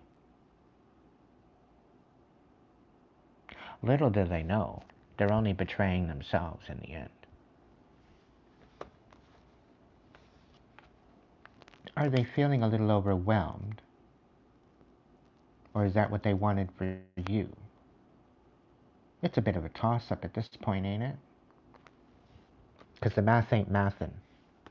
Specifically, when you're having this awakening, when you're seeing things from a different perspective, after they tried to hang you up, now you're just swinging by the wire, having fun, embracing the whole experience of being hung up. Wee, look at her, she's having so much fun upside down. She's actually right side up and she's seeing the light for what it is. They tried to hang you up and here you're swinging, having fun.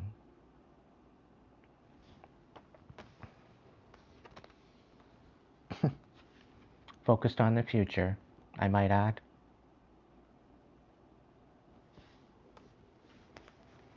This is how betraying someone out of your own wish fulfillment can ultimately backfire.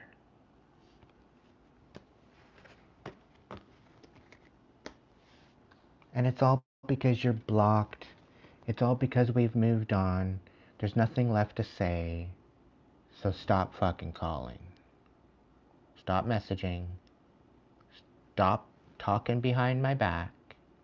Stop trying to create rumors. Stop trying to create issues.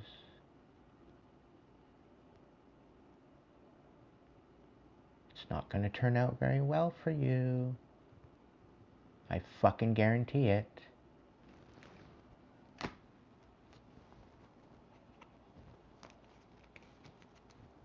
You got another thing coming if you think I'm going to meet my demise.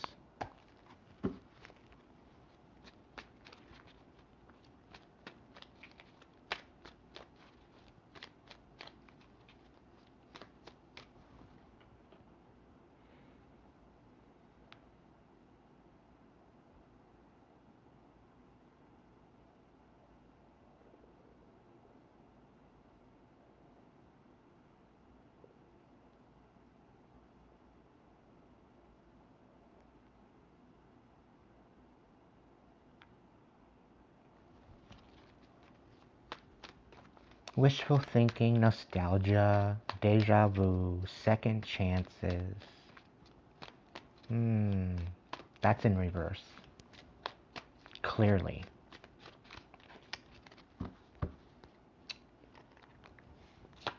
Wishful thinking, second chances, deja vu, nostalgia, reversed. Yeah, because they're a fucking liar. They're a despicable human being.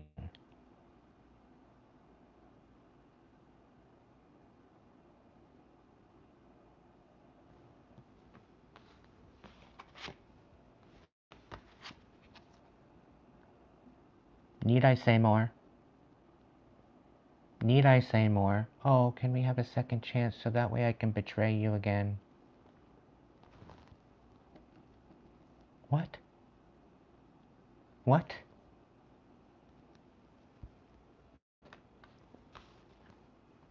Oh, wish fulfillment. You're my wish fulfillment. I fumbled you. I'm such an idiot. I'm so sorry. You tried to topple the fucking emperor? Make it make sense. You tried to discredit an emperor. Somebody that's been through all the fucking kings already. The star showed up here earlier. I wouldn't be surprised if it's a cosmic emperor. Somebody that's been through the kings and the queens. The hermit, the high priestess, the magician, the devil. Been through all those fucking things.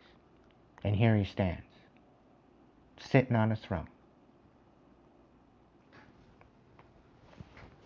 And now all of a sudden, you're their wish fulfillment?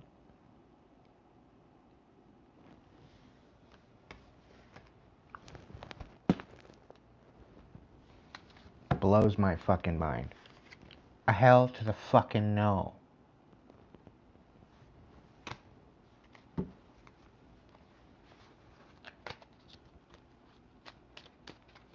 Oh, there's no peace, there's no balance, there's no happiness. Oh my goodness.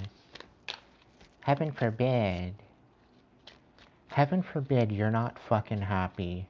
Heaven forbid the fact that because you're not happy, you gotta make everybody else's life a miserable fucking heap of hell.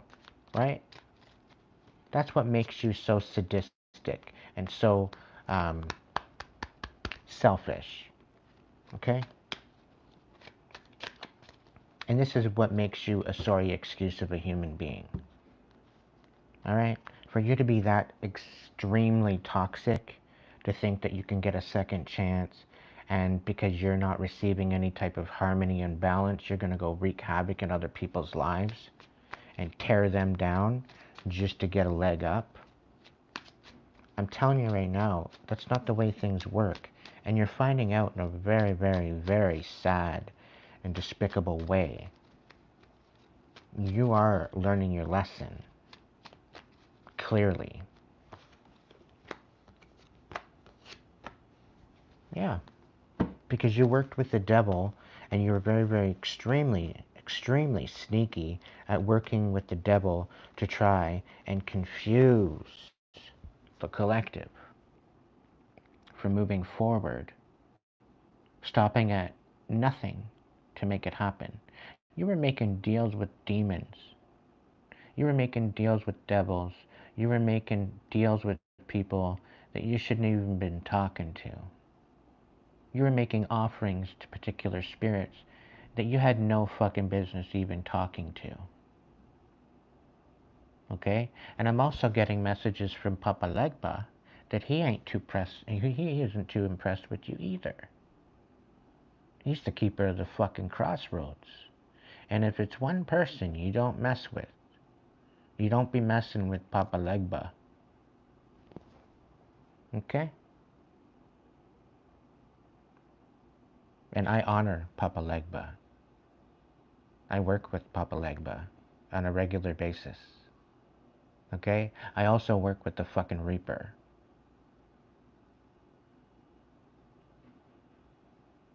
I work at the crossroads. I help spirits cross over. And it's due to this fucking circus fiasco the last 5 years that I've been anointed in this.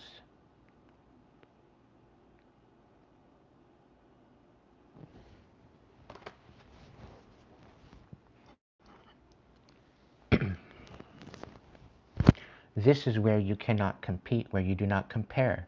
And you need to stand in your own fucking lane and stay the fuck out of mine. Because you know what? Little do you understand. Okay? Everybody wants to be like Aiden. Everybody wants to do this so and that. Do you understand that what I've been through with my life and the gifts that I have available here to bestow upon you? Do you understand that I would never wish upon what I've had in my life on my worst enemy?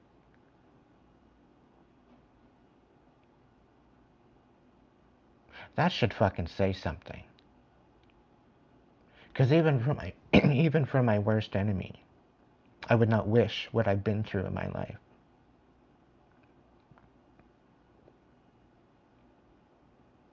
An average Joe wouldn't be sitting here right now doing what I'm doing.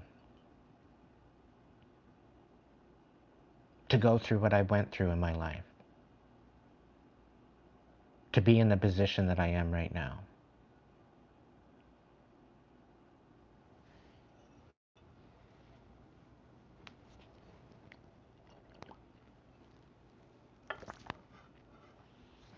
Stay in your own fucking lane.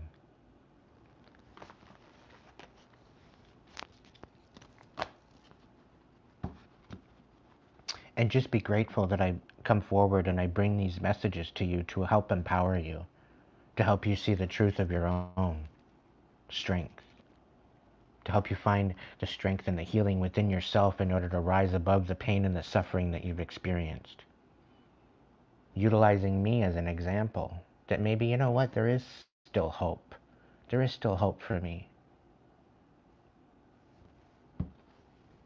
Because you know what? No matter how far you've gone down into the gutter, there's still hope for you.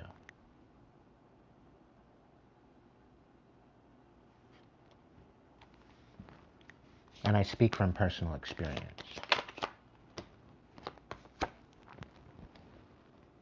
Walk away from that what no longer serves you.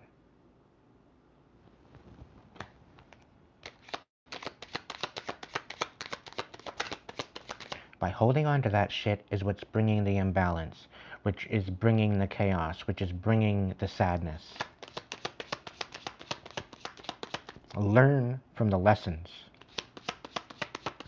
Receive the blessings.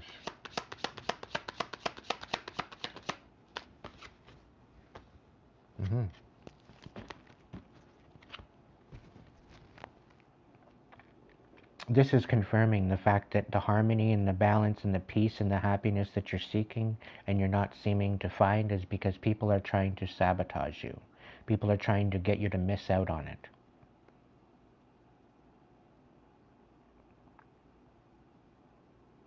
Okay?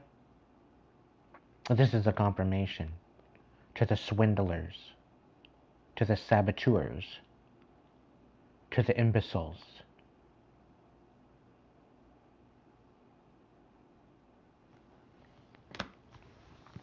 And this is why Spirit's asking you to walk the fuck away from it.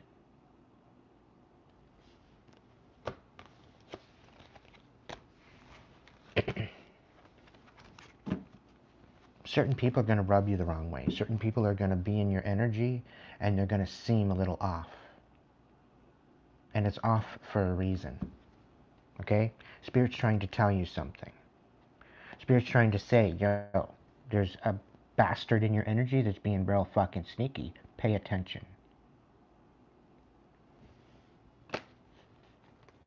It's toxic motherfucking bullshit that you don't need to deal with.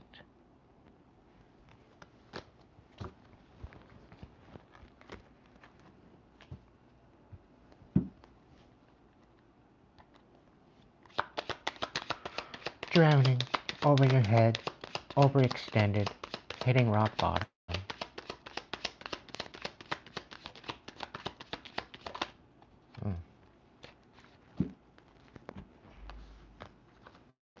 I want to show you compassion.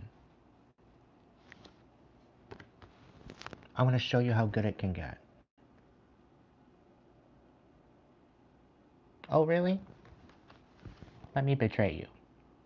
Let me rip your heart out for trying to heal me, trying to help me. Let me rip your fucking heart out. Let me lie on you. Let me create rumors behind your back. Let me tell everybody that you're nothing but a fucking loser and you're nothing but a wench. You're nothing but a hoe. You're nothing but of anything else. You're nothing useful. Let me just betray you.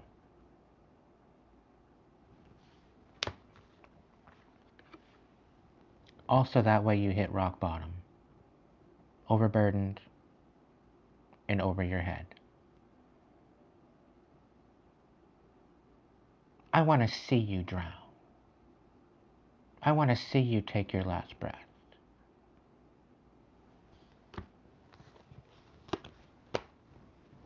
That's what they wanted for you, collective. They wanted to celebrate your demise. Because what? They thought that they were going to take what was yours.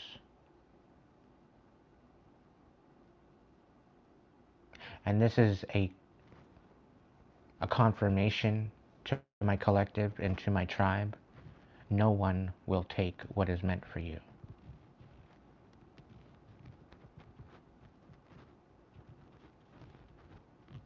No matter how they try. No matter how they come up against you. No weapons formed will prosper. Touch not my anointed. Do my prophets no harm.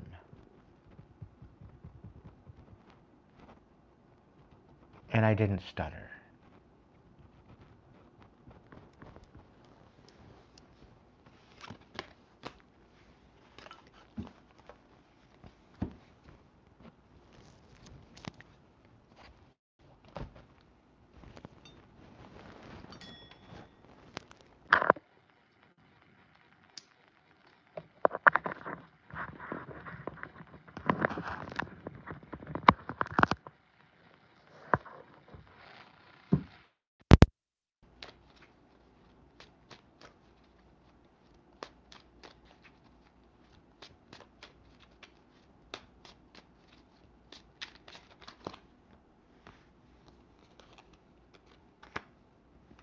Too fucking many, collective.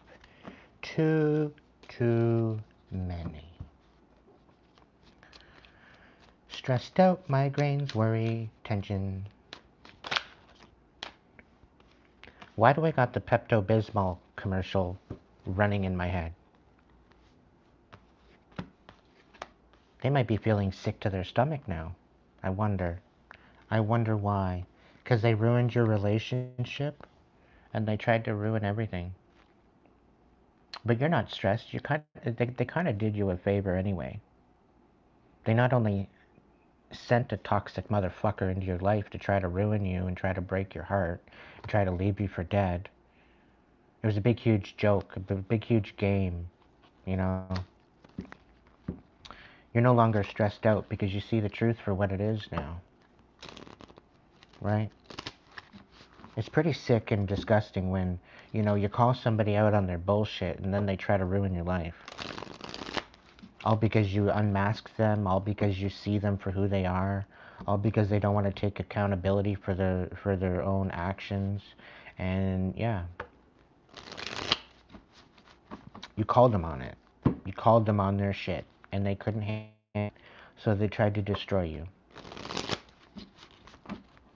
And apparently now this is war. This is, you know, it's not going to stop. It's just going to continue going. Okay. We'll see how that works out for you.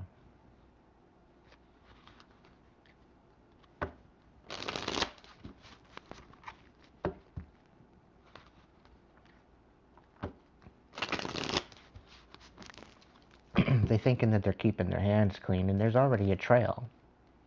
There's a trail of messages they can't delete. There's a trail of money that they can't distinguish, that they can't get rid of. There's an investment trail. There's a message trail. There's an intentions. And people see it. People witness it. And people aren't as loyal as you think they are, collective.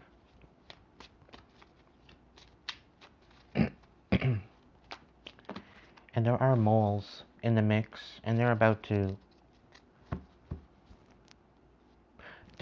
chirp. Let's just say that much.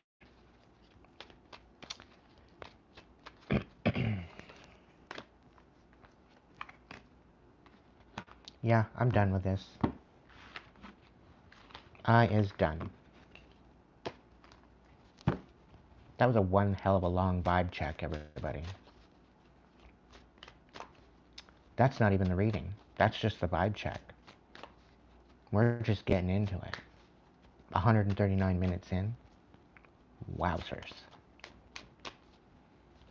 Inspector Gadget. Do do do do do do do. Inspector Gadget.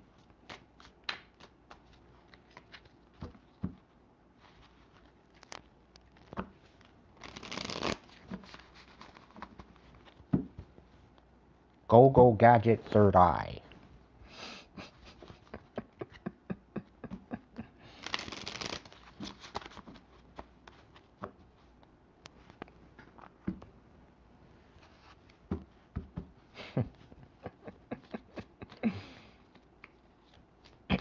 Oh, I'm breathing just fine, Shelley. Clutch your pillow if you need to. You know it's always a bumpy ride with me. Come on now. Get it together, girl.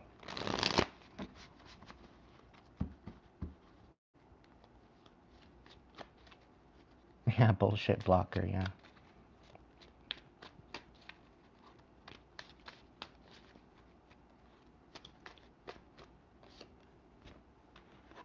Be patient, collective. Be patient. All the work that you're doing on yourself, all the work that you're doing for your life is panning out better than expected, okay? Your ships are coming in. Don't worry. Good things are happening, and you know what?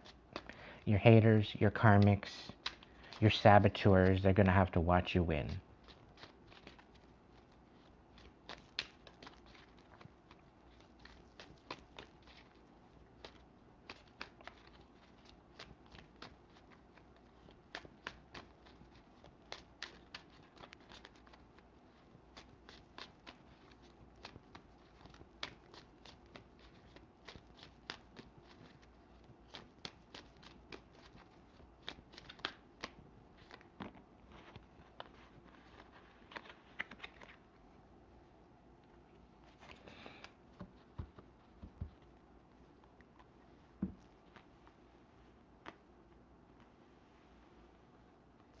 Oh, so they are going to come forward and divulge the fact that they did sabotage your relationship.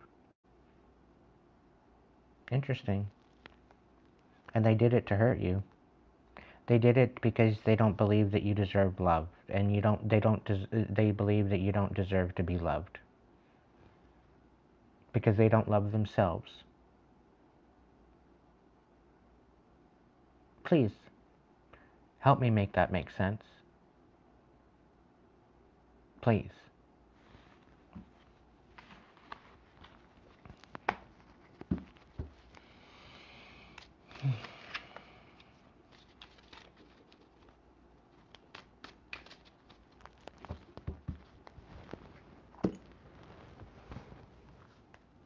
All right.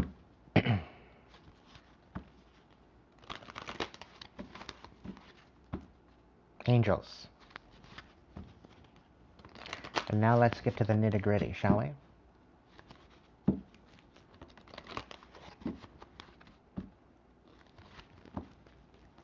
Angels.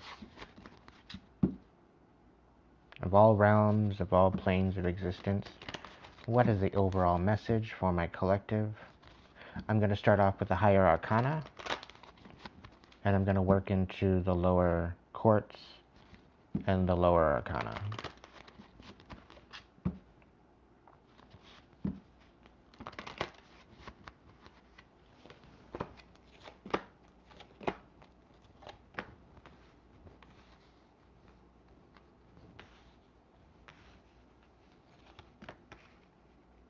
Okay. So right off the bat, what I'm getting is this whole demise and this whole idea of ruining your wheel of fortune, this whole idea of ruining your foundation and ruining what was meant for you. It got you to go into introspection. It got you to go in, you know, within.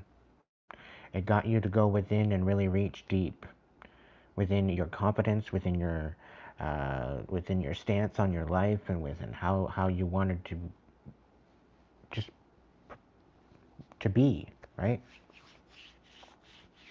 And what you felt at the time, and I'm thinking back a couple years, back a decade, back 5 years from now, 7 years from now, whatever the case may be. Okay? At the position that you were where everything was falling apart. Okay? This was taken away to help you realize the truth. Okay? We've got Archangel Michael here. We've got Archangel Raziel here. We've got Archangel Gabriel here. We've got Archangel Azrael here. We've got Archangel Zadkiel here. Okay? And Archangel Michael was there to remove the stagnance and remove the illusions. Okay? He was brought in to remove the disrespect out of your life and what was no longer favoring you. Archangel Raziel helped you go within, spend time in quiet meditation, spiritual teaching, self-discovery. They helped you to discover the inner you, who you are always meant to be. Archangel Gabriel brought out the best in you, okay? This is about giving birth to your dreams, nurturing yourself, being able to nurture others, and recognizing how that was favorable, okay, for your ascension, for your new beginning. Archangel Zadkiel was brought in to bring balance to your situation. Okay, you needed a balance in moderation, cooperation, and compromise. Okay, and Archangel Zadkiel is saying that things are balancing out for you. Things will continue to balance out for you if they haven't already. And it's all in divine timing at this point. Okay? So be patient. Archangel Azrael, okay, is going to come in and help you release and end the phase or situation. This is going to be a majorly huge spiritual transformation in your life. This is going to help you finally release and help you finally move on. Okay, so you've got multiple different angels at the helm here trying to help you through this. The number 14, the number 5, the number 13, the number 4, the number 3, the number 9, the number 10, the number 1 is all significant. Okay? 1935 might be significant. 1934 might be significant. Let's check into that.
Whoa.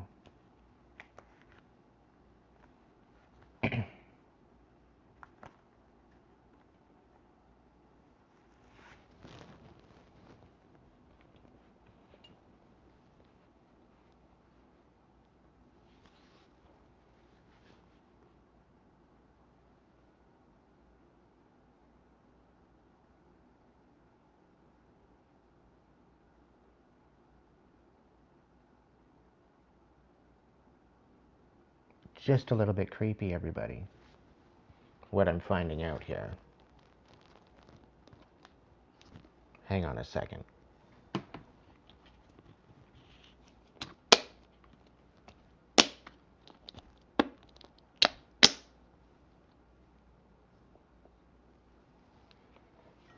I had to reset my magnets.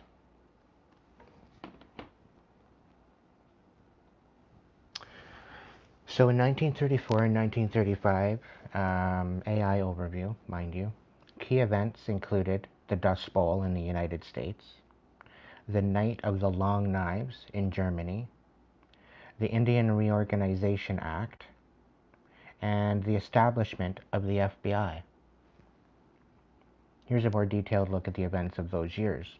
1934, Dust Bowl begins. The Great Plains region of the United States experienced a severe drought leading to the Dust Bowl, a period of ecological and agricultural devastation.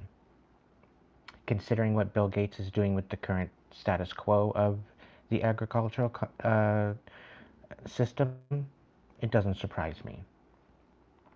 Bonnie and Clyde's death. The American outlaws Bonnie and Clyde were killed in a shootout with police in Louisiana.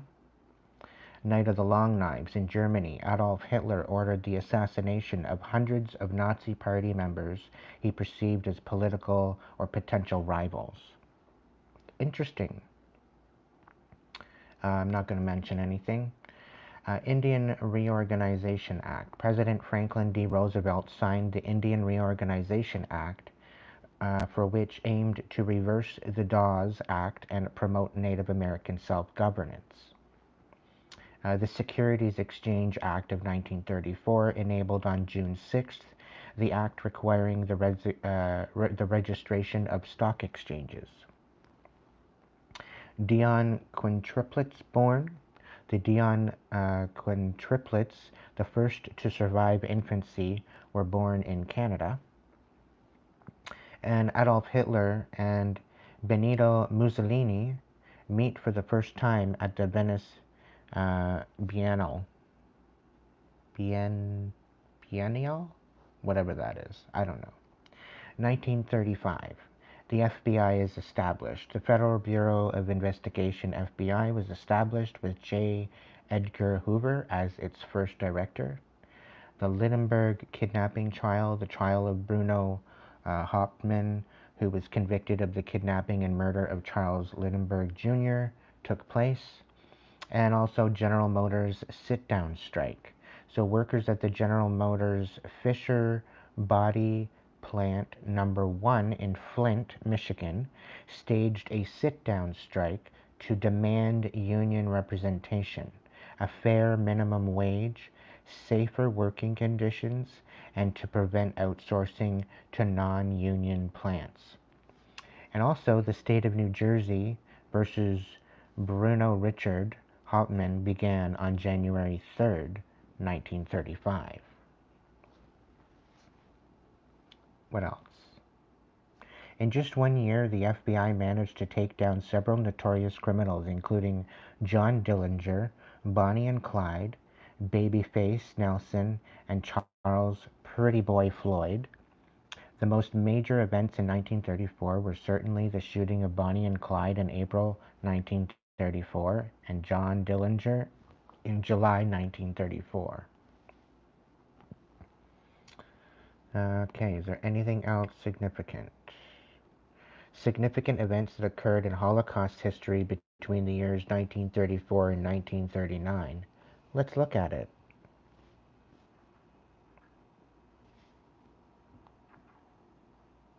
German-Polish Non-Aggression Pact. Germany and Poland signed a 10-year non-aggressional pact. The moment has arrived for inaugurating a new era in Polish-German political relations by means of direct communications between two countries. It was proposed by Hitler, and Poland never consulted France, its chief ally. Germany was signaling that it had no quarrel with Poland, but only with communist Russia. Warsaw, Warsaw had concluded it could no longer rely on outside support in preserving Poland's independence. The treaty stated that neither signatory would proceed to use force in order to settle disputes. The pact was also significant in Poland became the first nation to enter into a harmonious relationship with the new Nazi regime. Warsaw was anxious to avoid becoming involved in the quarrels of Poland's neighbors, and the pact accurately reflected a Polish policy of trying to maintain friendly relations with all powers. Knight of the Long Knives. Ernest Röhm was one of the first members of the Nazi Party. He took part in the beer hall Putschs, whatever that is, sorry if I destroyed that, of 1923. But after the trial, he was released. After the victory of the Nazis in the 1930 election, he was appointed commander of the SA by Hitler, which at that time had about 170,000 members. Following the Nazi seizure of power, Röhm wanted the SA to be incorporated into the German army. He was bitterly opposed by high-ranking army officials, our officers, and by Hitler, who was afraid that Röhm would try to seize power as the head of the military government. Hitler ordered the liquidation of the SA on June 30th, 1934. Röhm and other SA leaders were arrested and shot. This purge was later known as the Night of the Long Knives. So we're learning something today. Nazi in Austria fails. Putschich, whatever that means. Putsch. I don't know how. But anyway, whatever. Whatever this thing is, it fails in Austria. The policy of threats that Hitler applied against Austrian Premier Engelbert Dollfuss in 1933-1934 prompted the latter to conclude an alliance with Mussolini after establishing an Italian-style dictatorship. Dollfuss began taking measures leading to the political liquidation of his opponents, including Austrian Nazis.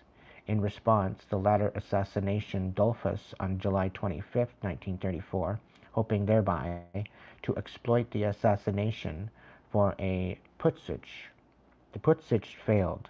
Germany denied all involvement in the affair. Hindenburg dies, August 2, 1934. German President Paul von Hindenburg died on August 2, 1934, at the age of 86. Although the superannuated president gave the regime an aura of continuity and legitimacy, he possessed no political power and played no role in the state of affairs. After Hindenburg's death, Hitler merged the offices of Chancellor and President and became the whatever the hell that is, the Reich, I'll just say that, thereby making him the sole and unrivaled leader of Germany. January 13, 1935, Germany reclaims Saar region. In early 1935, as part of their attempts to undo the decisions of the Versailles Agreement and expand the Reich borders to include all members of the Aryan German race, the Nazis began to create facts on the ground on January 13, 1935, after a plebe held in the Saar region in which the local population voted overwhelmingly to come under German rule. Germany proclaimed the liberation of this region, which had been annexed by France after World War I, and re-annexed it. Prohibition of gatherings urging Jews to remain in Germany. February 10th, 1935. Let's go to March. March 16th. This was yesterday. Okay, military conscription in Germany. On March 16, 1935, pursuant to his efforts to reverse provisions of the Versailles Accords that were adverse to Germany, Hitler ordered the enactment of a conscription law. Conscription law. The Versailles Treaty allowed Germany to have no more than 100,000 men under arms. The new statute promised to multiply this figure many times over. Thus, Germany abrogated another provision of the agreement that had aimed to contain her. So, yeah. German army becomes all Aryan.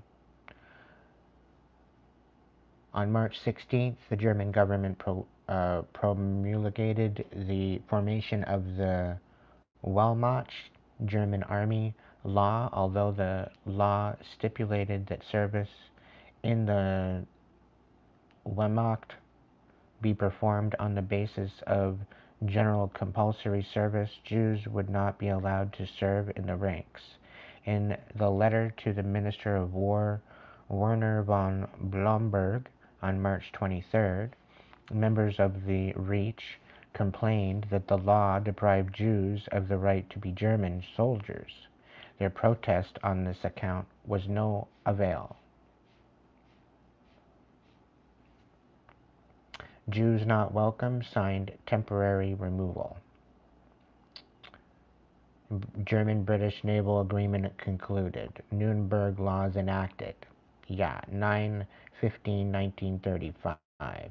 The term Nuremberg laws refers to anti-Jewish legislation adopted at the Nazi Party convention where the Reich were guests in Nuremberg on September 15, 1935.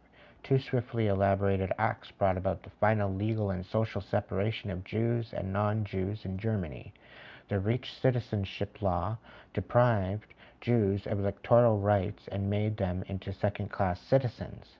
The immediate result was the dismissal of all Jewish civil servants, employees, and workers who still held their jobs.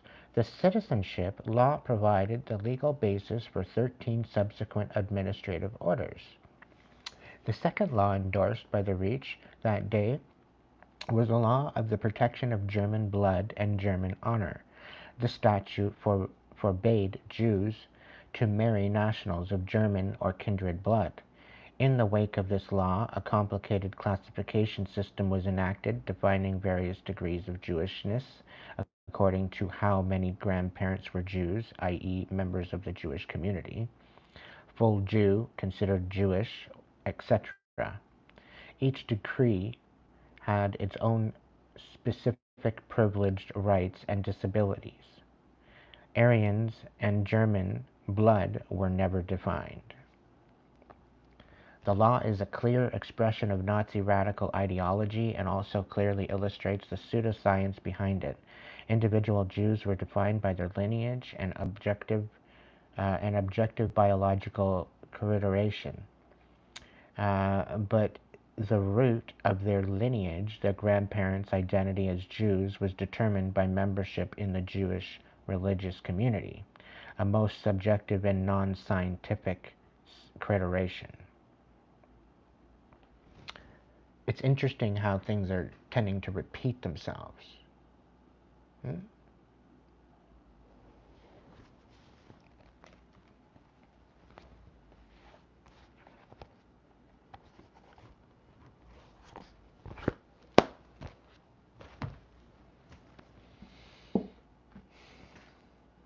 Where's my mic?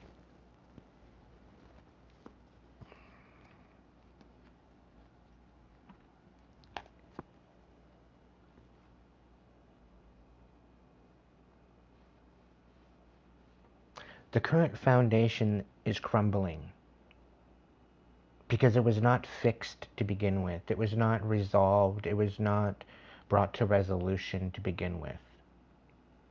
I'm going to say this now. I'm going to come out on the limb and just say it. The wars is a blasphemy upon life itself. Okay? Never taught anybody anything. Because look how we are, look where we are, look where we're sitting in the current status quo of things. If we were really supposed to learn from these wars, where the fuck are we and why are we going through this bullshit still? It's 2025. Okay? That's 1935, 45, 55, 65, 75, 85, 95, 2005, 2025. So, 10, 20, 30, 40, 50, 60, 70, 80 fucking years have gone by. We haven't learned a fucking damn thing.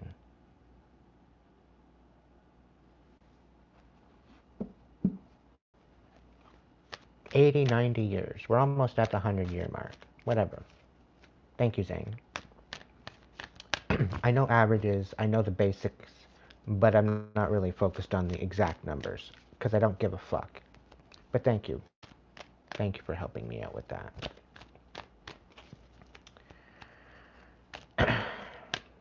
Angels, what's the deal? These foundations are finally crumbling because they never served us to begin with. We are moving into a new earth. We are moving into a new beginning. And we're not going through that. We're not going to be able to do that by repeating history. The only way we're going to do that is by learning through history. Okay? The only way we're going to do that is by going within. Okay?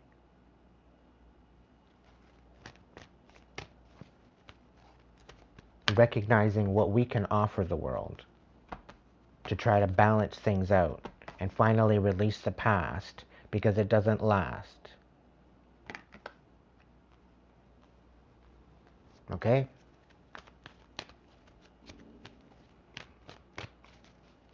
Alright, angels. Pray tell, what's the next message? What do we need to know?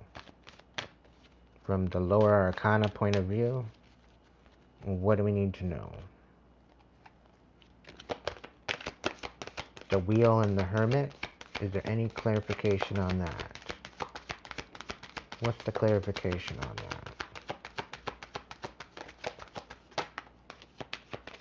Okay. A contented and rewarding family life, you emotional and material needs are met, trustworthy relationships. So this is about getting back to what's important. This is about going back within yourself and finding out what was actually the foundation of your growth and appreciating that, stepping into that, allowing that to be your foundation, the foundation of love, fulfillment, happiness, joy. Okay?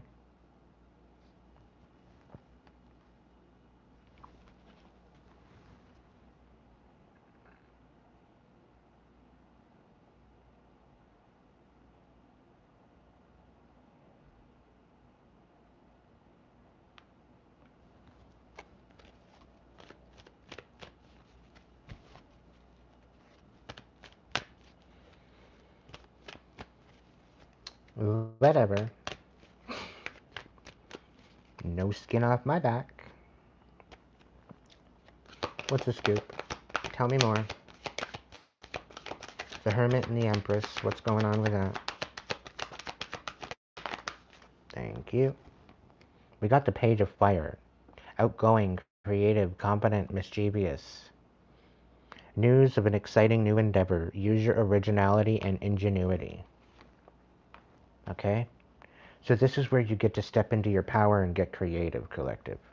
This is where you get to bestow your own understanding out onto the world. This is where you get to be of a beacon of light, be of a beacon of inspiration. Okay? So be confident. Be confident as to what's being shown to you because it's trying to put you in the right direction. What's going on with the Empress in balance? Empress in balance.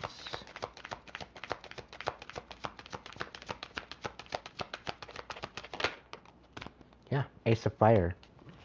An exciting new opportunity. Again, career advancement. Change your life now.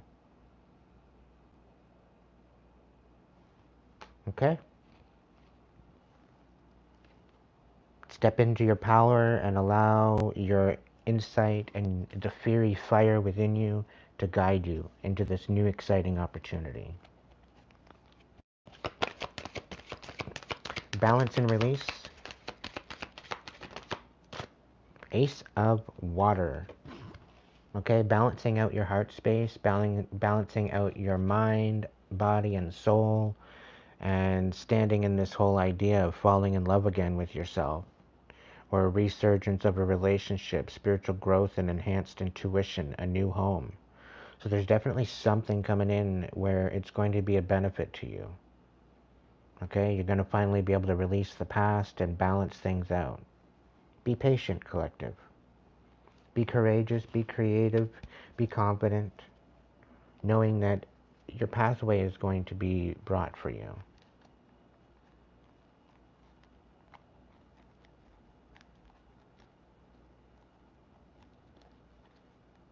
Zing, repeating history is not something that I want to do. Repeating history isn't something that I want in my life. Okay? But it seems to be repeating itself. I'm acknowledging it for what it is. That doesn't put bad mojo on me. It's recognizing the truth for what it is. Okay? That's what it's all about. Recognizing the fucking truth so that way you can see, that way you can understand, and that way you have the options to change it. Okay? But if we continuously go through and repeat history over and over and over and over and over again, it's insanity. Expecting different results. It's insanity. It's a time we nip it in the bud. It's a time that we finally close this shit down.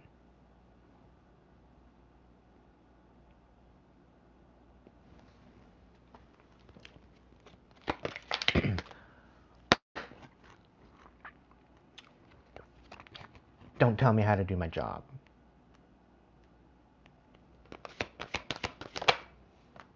I will bestow the messages that are coming through to the collective, however they may show up.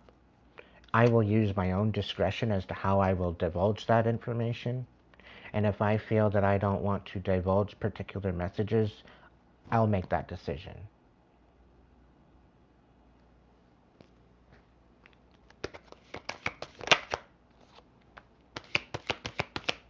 Do yourself a favor and read the description box in this video.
The situation at hand, collective, okay, is that we have some less than intuitive particulars that are insensitive, okay? They're less than friendly, okay? And they're trying to ruin your wish fulfillment. They're trying to ruin your foundation on which you stand as far as your emotions are concerned. Okay? They're not liking the fact that you're letting go what no longer serves you, and they're not liking the fact that you are creating the ability to go within yourself. They didn't feel that you were strong enough. They didn't feel that you were deep enough, that you were going to go within and actually learn some sort of lesson. They didn't realize you were going to go within and dig in deep and find some sort of information that you were actually going to find useful through your experience. But here we are. Yeah, so they're a little bit, um, emotionally decrepit, okay? They're emotionally manipulative.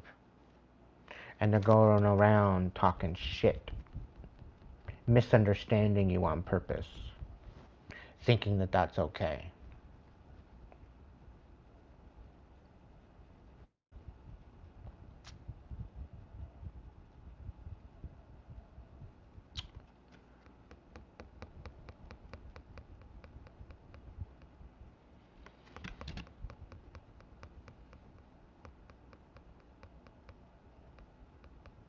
The angels want you to continue to be outgoing, to continue to be creative, to be confident in what you are being told and what you are being given as messages, as insight.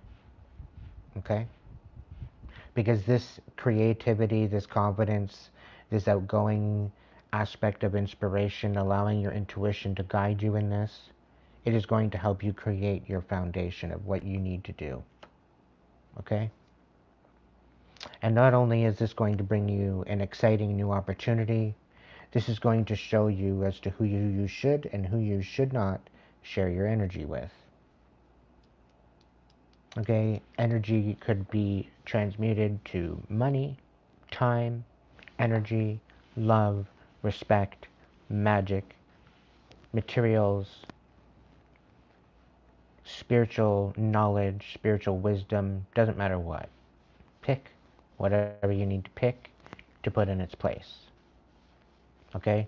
Hold this close to yourself. Hold these cards close to yourself and be very discerning as to who you share this energy with.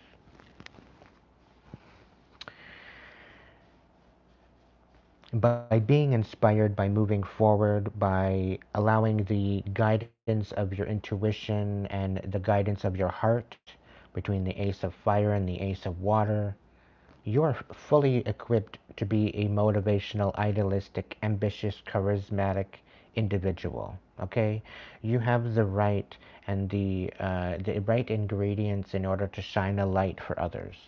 Okay, so focus, communicate with vision, and be the leader that you've been meaning to be.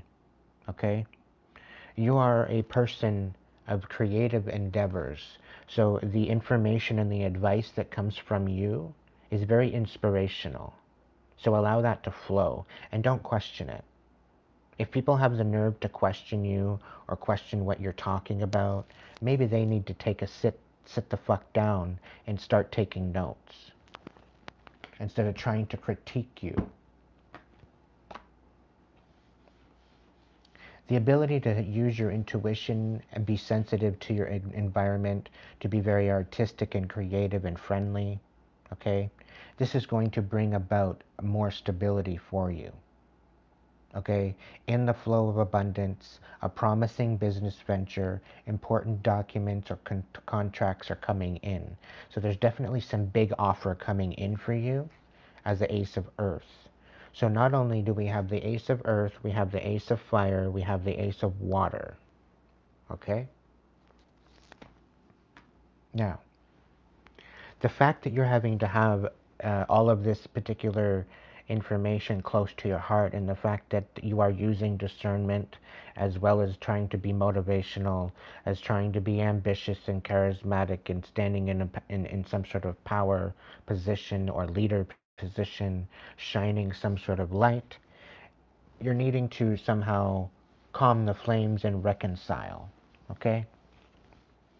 Now, people are wanting to reconcile with you as well because it seems as though they've got the wrong idea of you.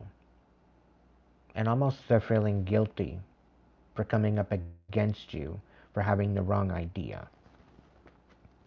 We have the Six of Wands coming out, and this is an exposure of their inadequacies. This is an exposure of what they didn't want for you. This is an exposure as to the question of your motives. What's your true motive between all of this inspiration? What is your overall ideal? What is your overall purpose? And it's basically to help enlighten the masses in order to step into their best, most highest timeline available to them. And this is the situation.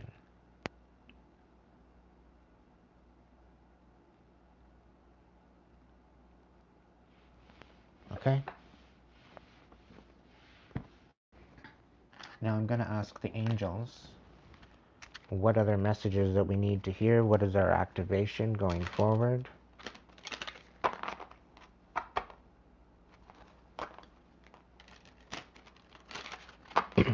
People are trying to delay your pathway. People are trying to put roadblocks in your pathway. Okay? And I'm telling you right now, okay, the angels are not happy with this. Because the audacity that they think that they're going to mess with your the way forward. They thinking that they're going to mess with your destiny.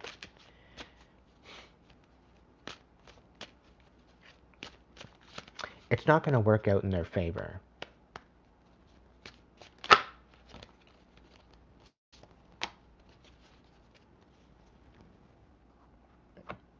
They're going to be sadly mistaken at your rise and what you're actually capable of. Because you're just getting started, collective. We've got 3 out here. We've got Earth Mother. You know how to evolve. We've got Healing Rays. Healing is not linear. And we've got the Holy Amethyst. You are the light. Alright? So Earth Mother, your activation, I take the soul-led steps I need to take in order to heal and grow.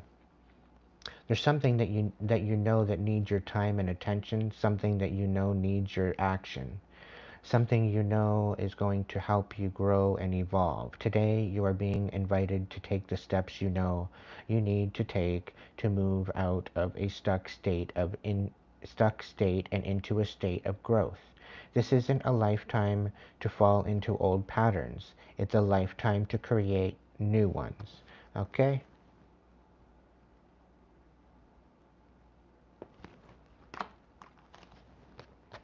Healing Rays. Healing is not linear. Your activation.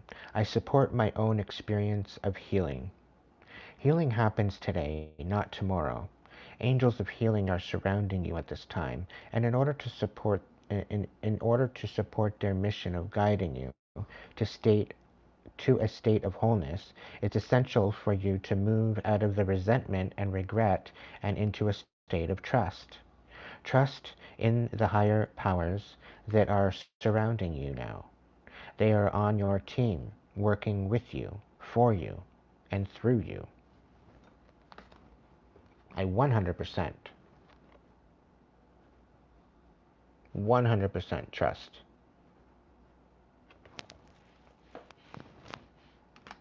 And Holy Amethyst. Activation. I am a light of hope in the world. You are the light. You have a light within you, and this light will never go out. Whenever you face darkness, this brilliance has the opportunity to shine. Right now, God and the angels are calling you to switch your light on full. Stand in the greatness of your spirit and do not back down, and be the bringer of good that you were always born to be.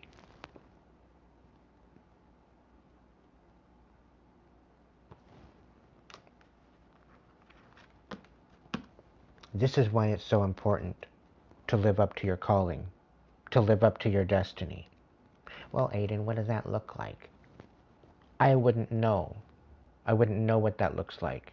It is something that you need to go within yourself to find out for yourself. Because what mine might look like isn't what yours looks like. And it's not what Joe's looks like over there, or Tammy's. Okay?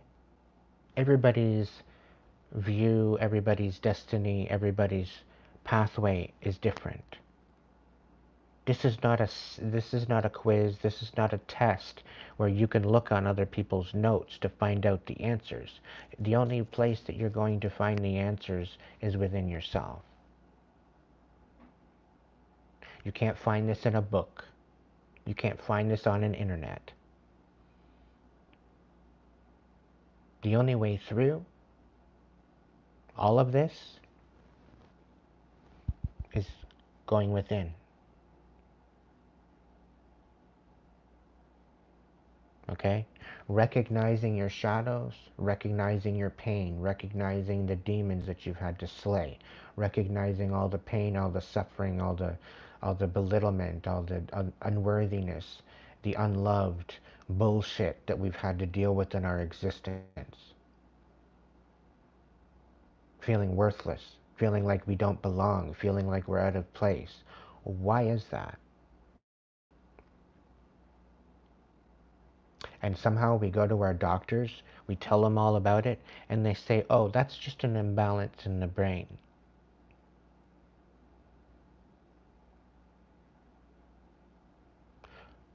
For doctors to come out and say that shit shows exactly how closed off and insane that they really are. Because if they think that this is an imbalance in the brain and that we need a pill for this, rather than taking accountability for the current reality that we're living in, there's definitely something bigger going on here. It's a big, huge fucking gaslit bullshit situation. And we wonder why our medical systems and our health systems are no longer towing the mark. It's because all they're doing is gaslighting us into submission. They're gaslighting us into death.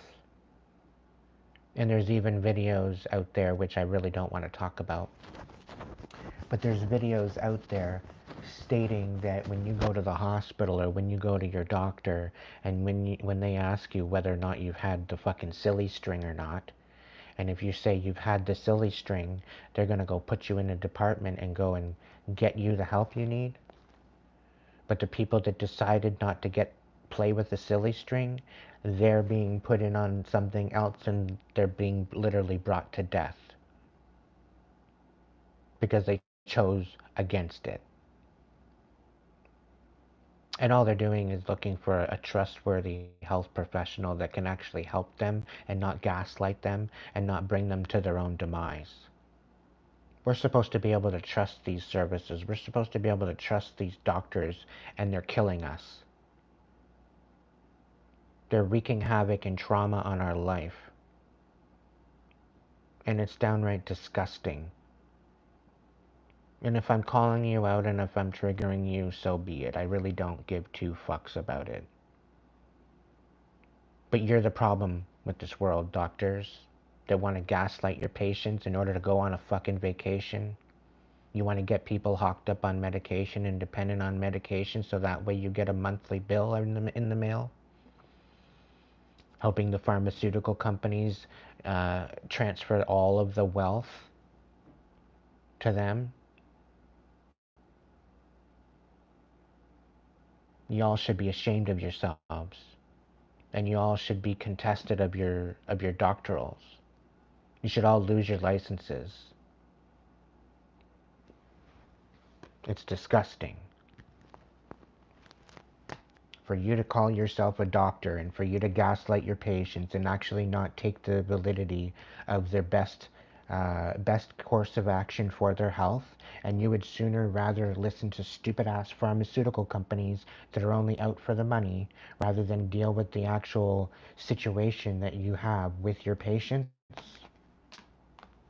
It's asinine. It's despicable. It's deplorable. You should be ashamed of yourself. And this is why you are all being brought to justice. This is why your doctors are jumping ship. Because they have no merit to stand on. And they have nothing but themselves to blame for accepting it and for allowing it. You have a license. You've taken an oath to better humanity through being a doctor. And now you guys will be turned into death specialists. And I will not sit here and gaslight my collective about this particular situation. I will always bring the truth.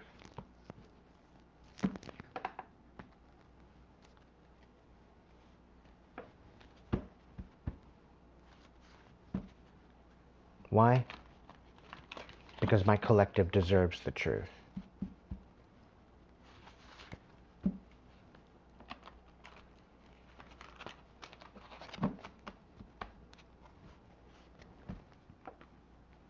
You either uphold your oath to humanity, and this goes for doctors, this goes for scientists, this goes for the service people, this goes for the people in our police, this goes for people in the ambulance and the fire, this goes for people in the insurance companies.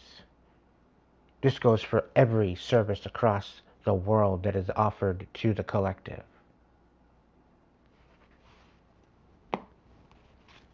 You guys created this mess, so you guys can fix it.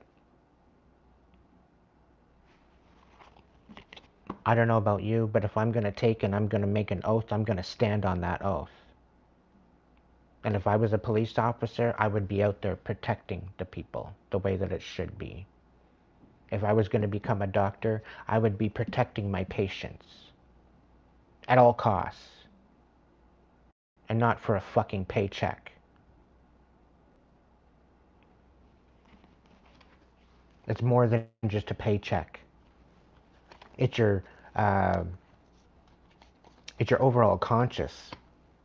It's going to be weighed upon your heart at the end of your days.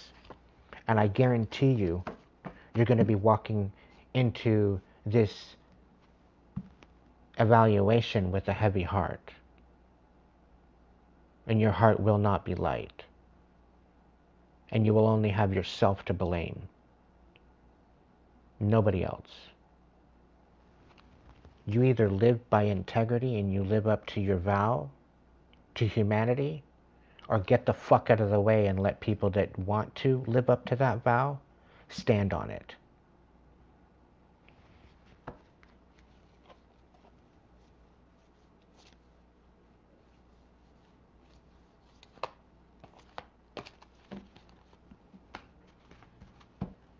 And if I have to start a lawsuit and go up against the medical establishments,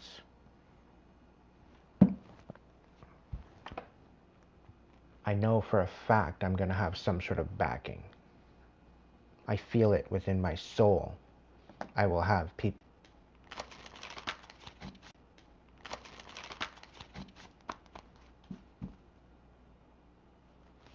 As if I just disconnected and reconnected on data.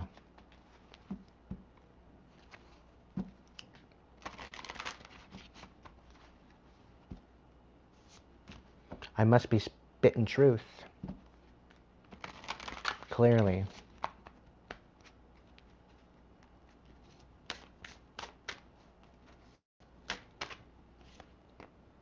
Yeah.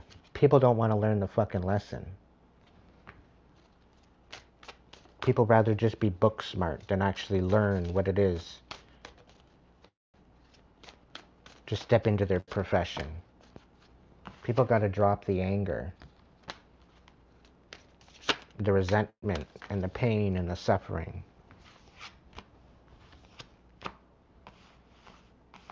Oh, Spirit's warning me of not repressing myself.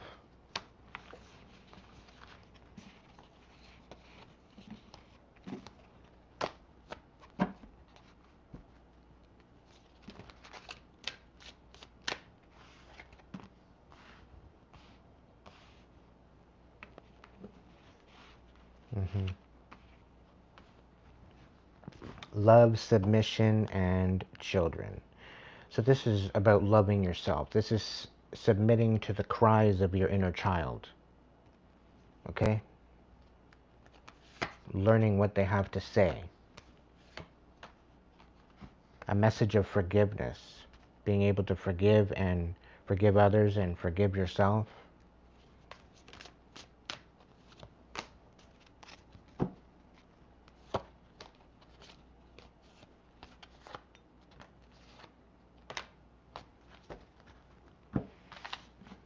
The most powerful meditation that I've ever done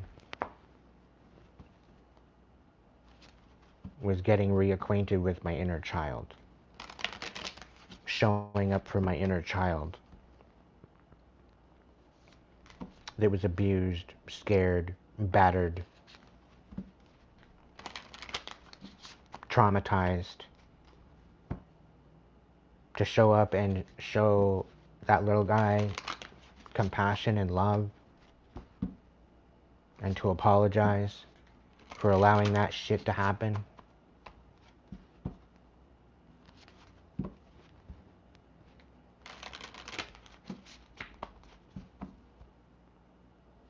It was the most empowering exercise I ever did.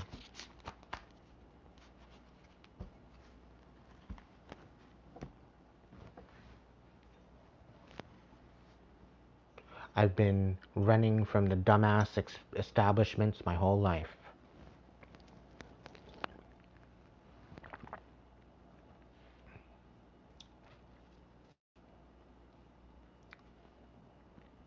Well, not necessarily running from the establishments, but when I was younger, it was rough.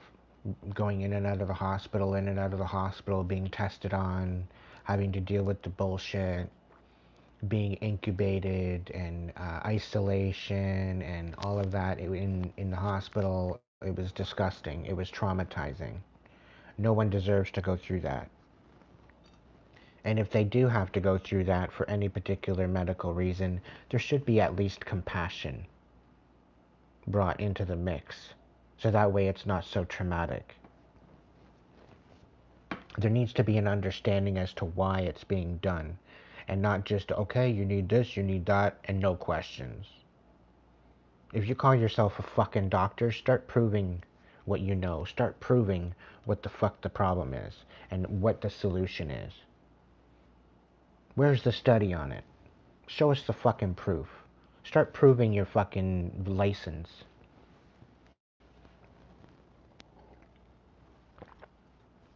Because there won't be a day that goes by that I'm going to trust you ever again. Unless you start proving yourself. And this is why this whole system is crumbling. Because it never helped anybody. It never healed anybody. It never situated anybody in any sort of way that was beneficial other than lining the motherfuckers' pockets.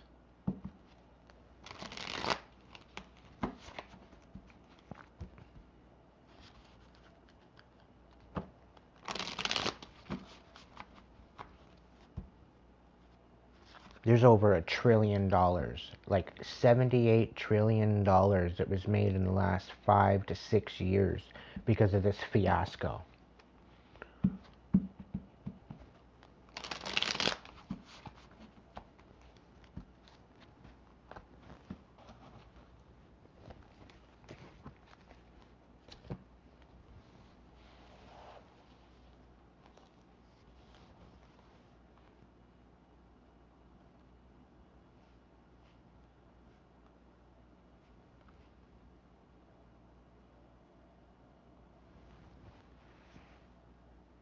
What's $78 trillion divided up amongst 8 billion people?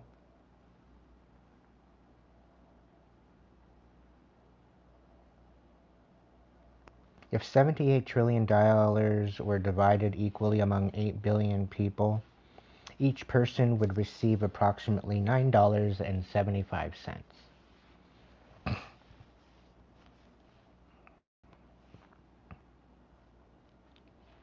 It very well could be $9,750, but it looks like $9.75.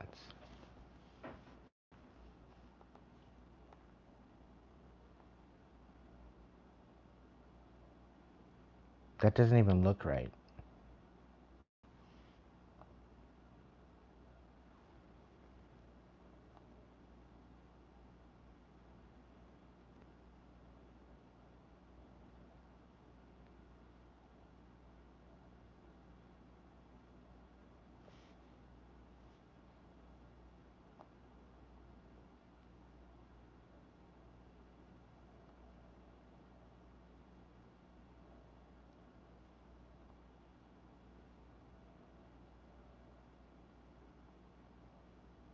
1 trillion USD divided by 8 billion people estimated for 2026 is 125 USD per person, according to someone.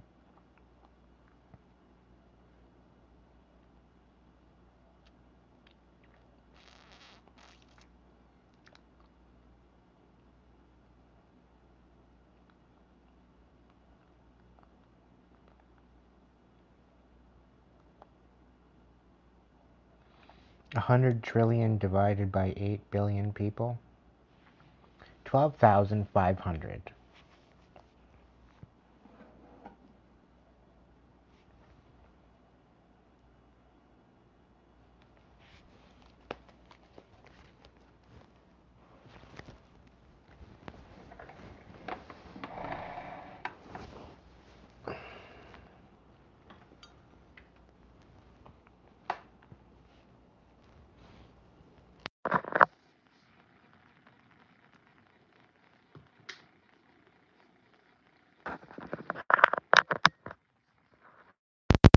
Start talking about just redistributing wealth, and I lose almost like, what, 20 people out of my chat?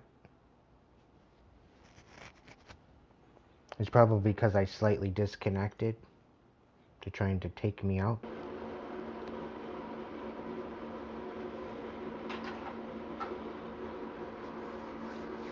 Clearly I'm saying something right.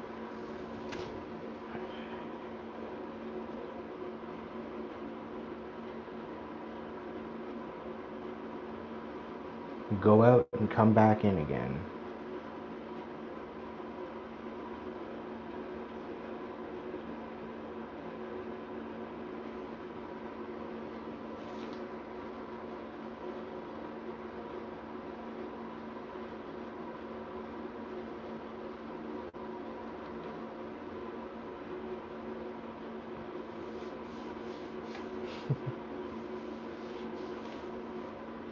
Now,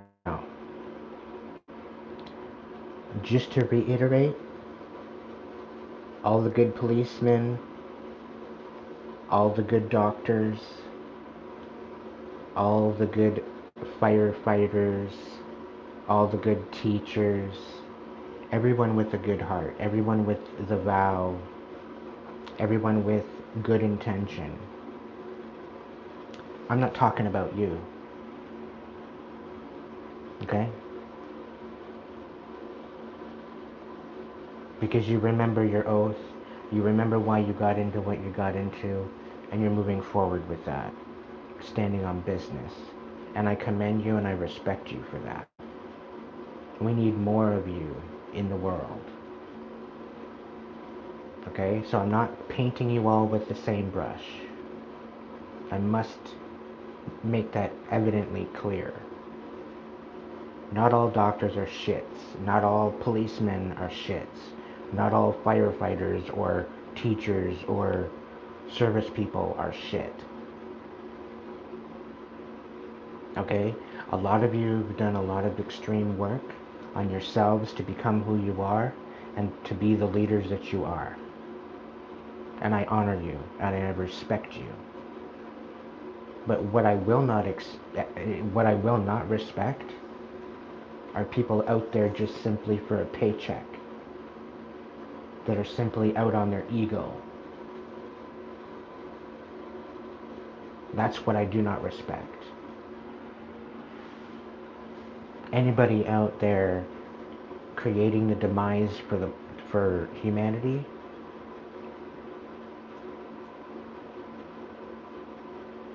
you are who I'm signaling out. You are who I'm calling out.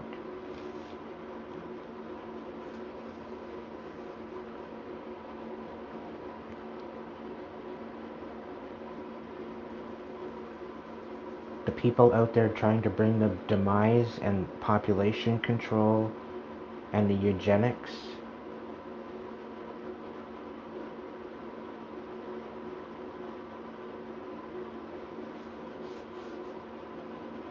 let you be banished, let you be eradicated. Let you have no validity, no foundation to stand on. And let everything that you've come across and come upon to humanity, let it crumble. To allow the ones that remember their vow, remember their oath to humanity, to allow them to stand up and be the leaders that they've always been meant to be.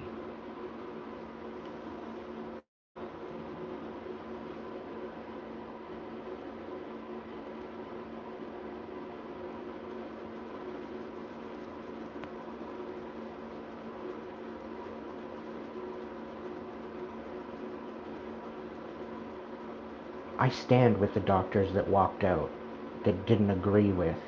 I stand with you. Because you showed up.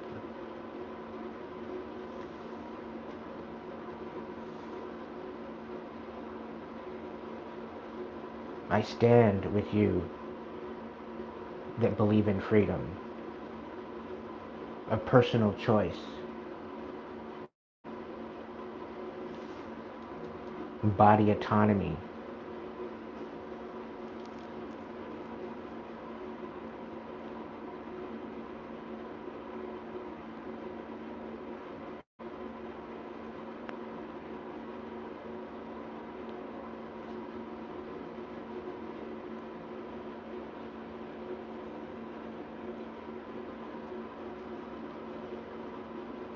And I don't regret 1 second about listening to my intuition and listening to my inner voice. I do not regret 1 second of that.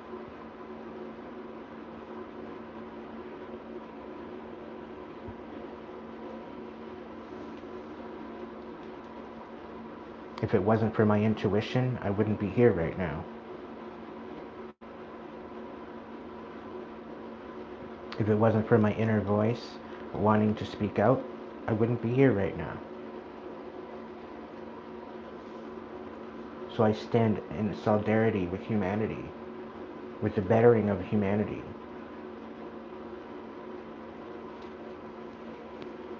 I stand with the world. I stand with Mother Earth. I stand with the balance of integrity and respect.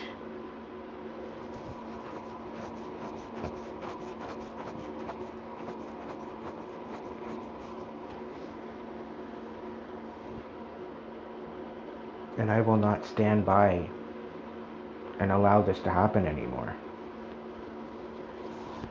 I will voice my opinion and I will share my view. That's just the way it is. If people don't want to listen to it, that's quite alright. Let it fall on deaf ears. Because I pray and I feel that the people that need to hear my message will hear it.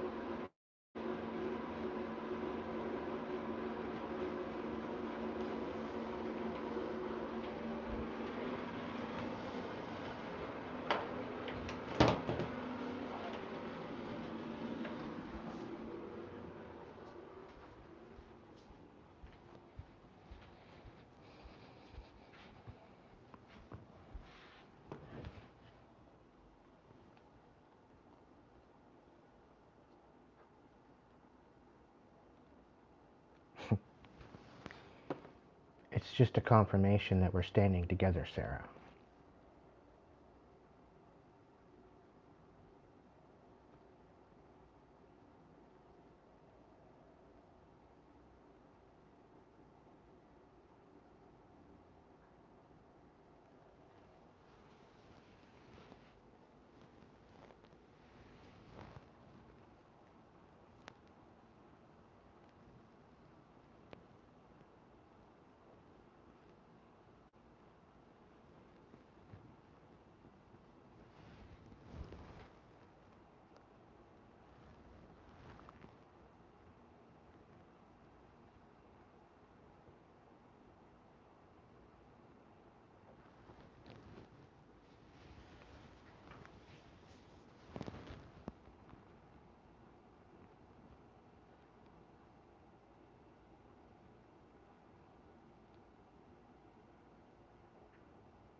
On that note, we're hitting 2:11:42. It's 1:21 a.m. I want to thank my tribe. I want to thank my supporters. I want to thank my subscribers for subscribing, for supporting.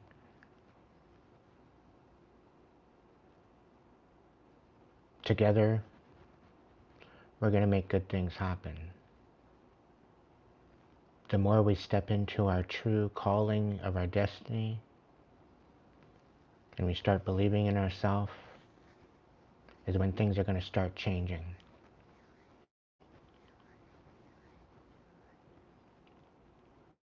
I love you all from the bottom of my heart and soul. Thank you for being you. Thank you for rising above. Thank you for showing up.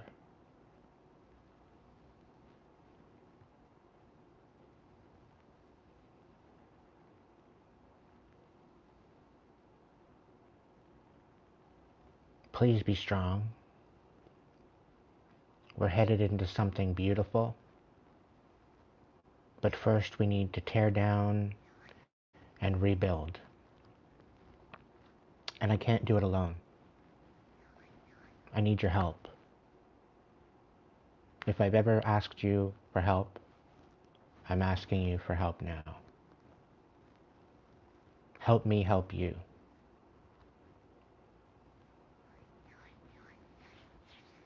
And by helping yourself, you're helping me. It's a win-win.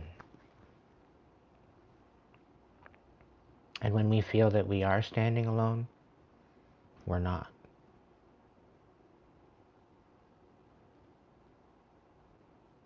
We are far from alone. They're trying to divide us. They're trying to make us come up against each other. They're trying to distract us from what's important. All the while, they're trying to repeat history.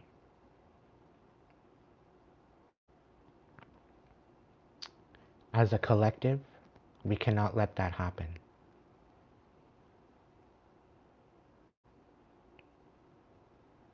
We need to stand together.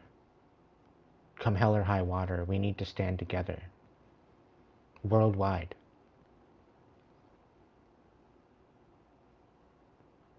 Because although we may feel divided, we are all part of the same humanity. And the only way that we're going to get through it is if we work together. And by working together is showing compassion, showing forgiveness, showing love, showing respect for those that show respect, love, and forgiveness to us.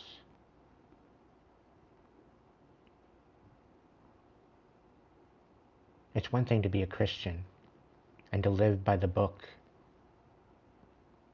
It's another thing to be Christ-like and to live like the rebel that Jesus was, to try to enlighten the masses,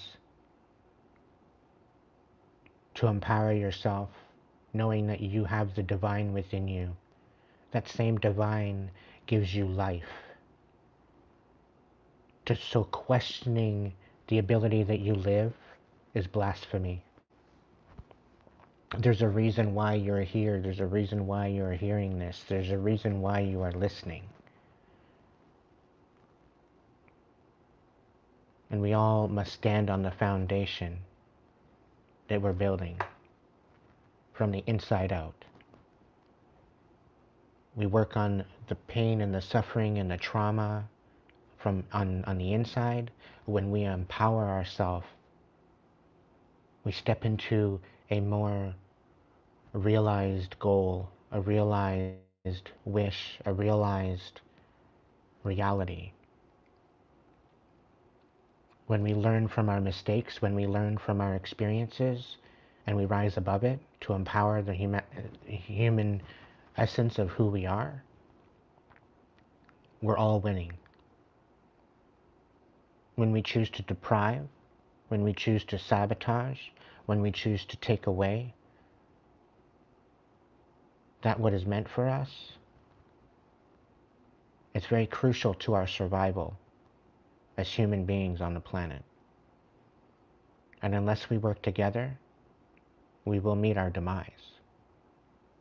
So as divided as you feel, as divided as you see things be right now, we are not divided.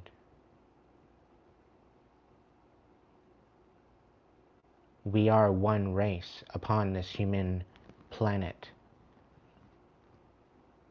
We are all one race of humanity. I don't care what color you are. I don't care what demographic you come from, whether you're gay, whether you're straight, whether you're demisexual, whether you're trans. I don't give a fuck who you are. As long as you stand for love, integrity, forgiveness, truth, justice, I stand with you. Let's take back Mother Earth, and let's make her what she was always meant to be. Let us be the example that we'd like to see in the world.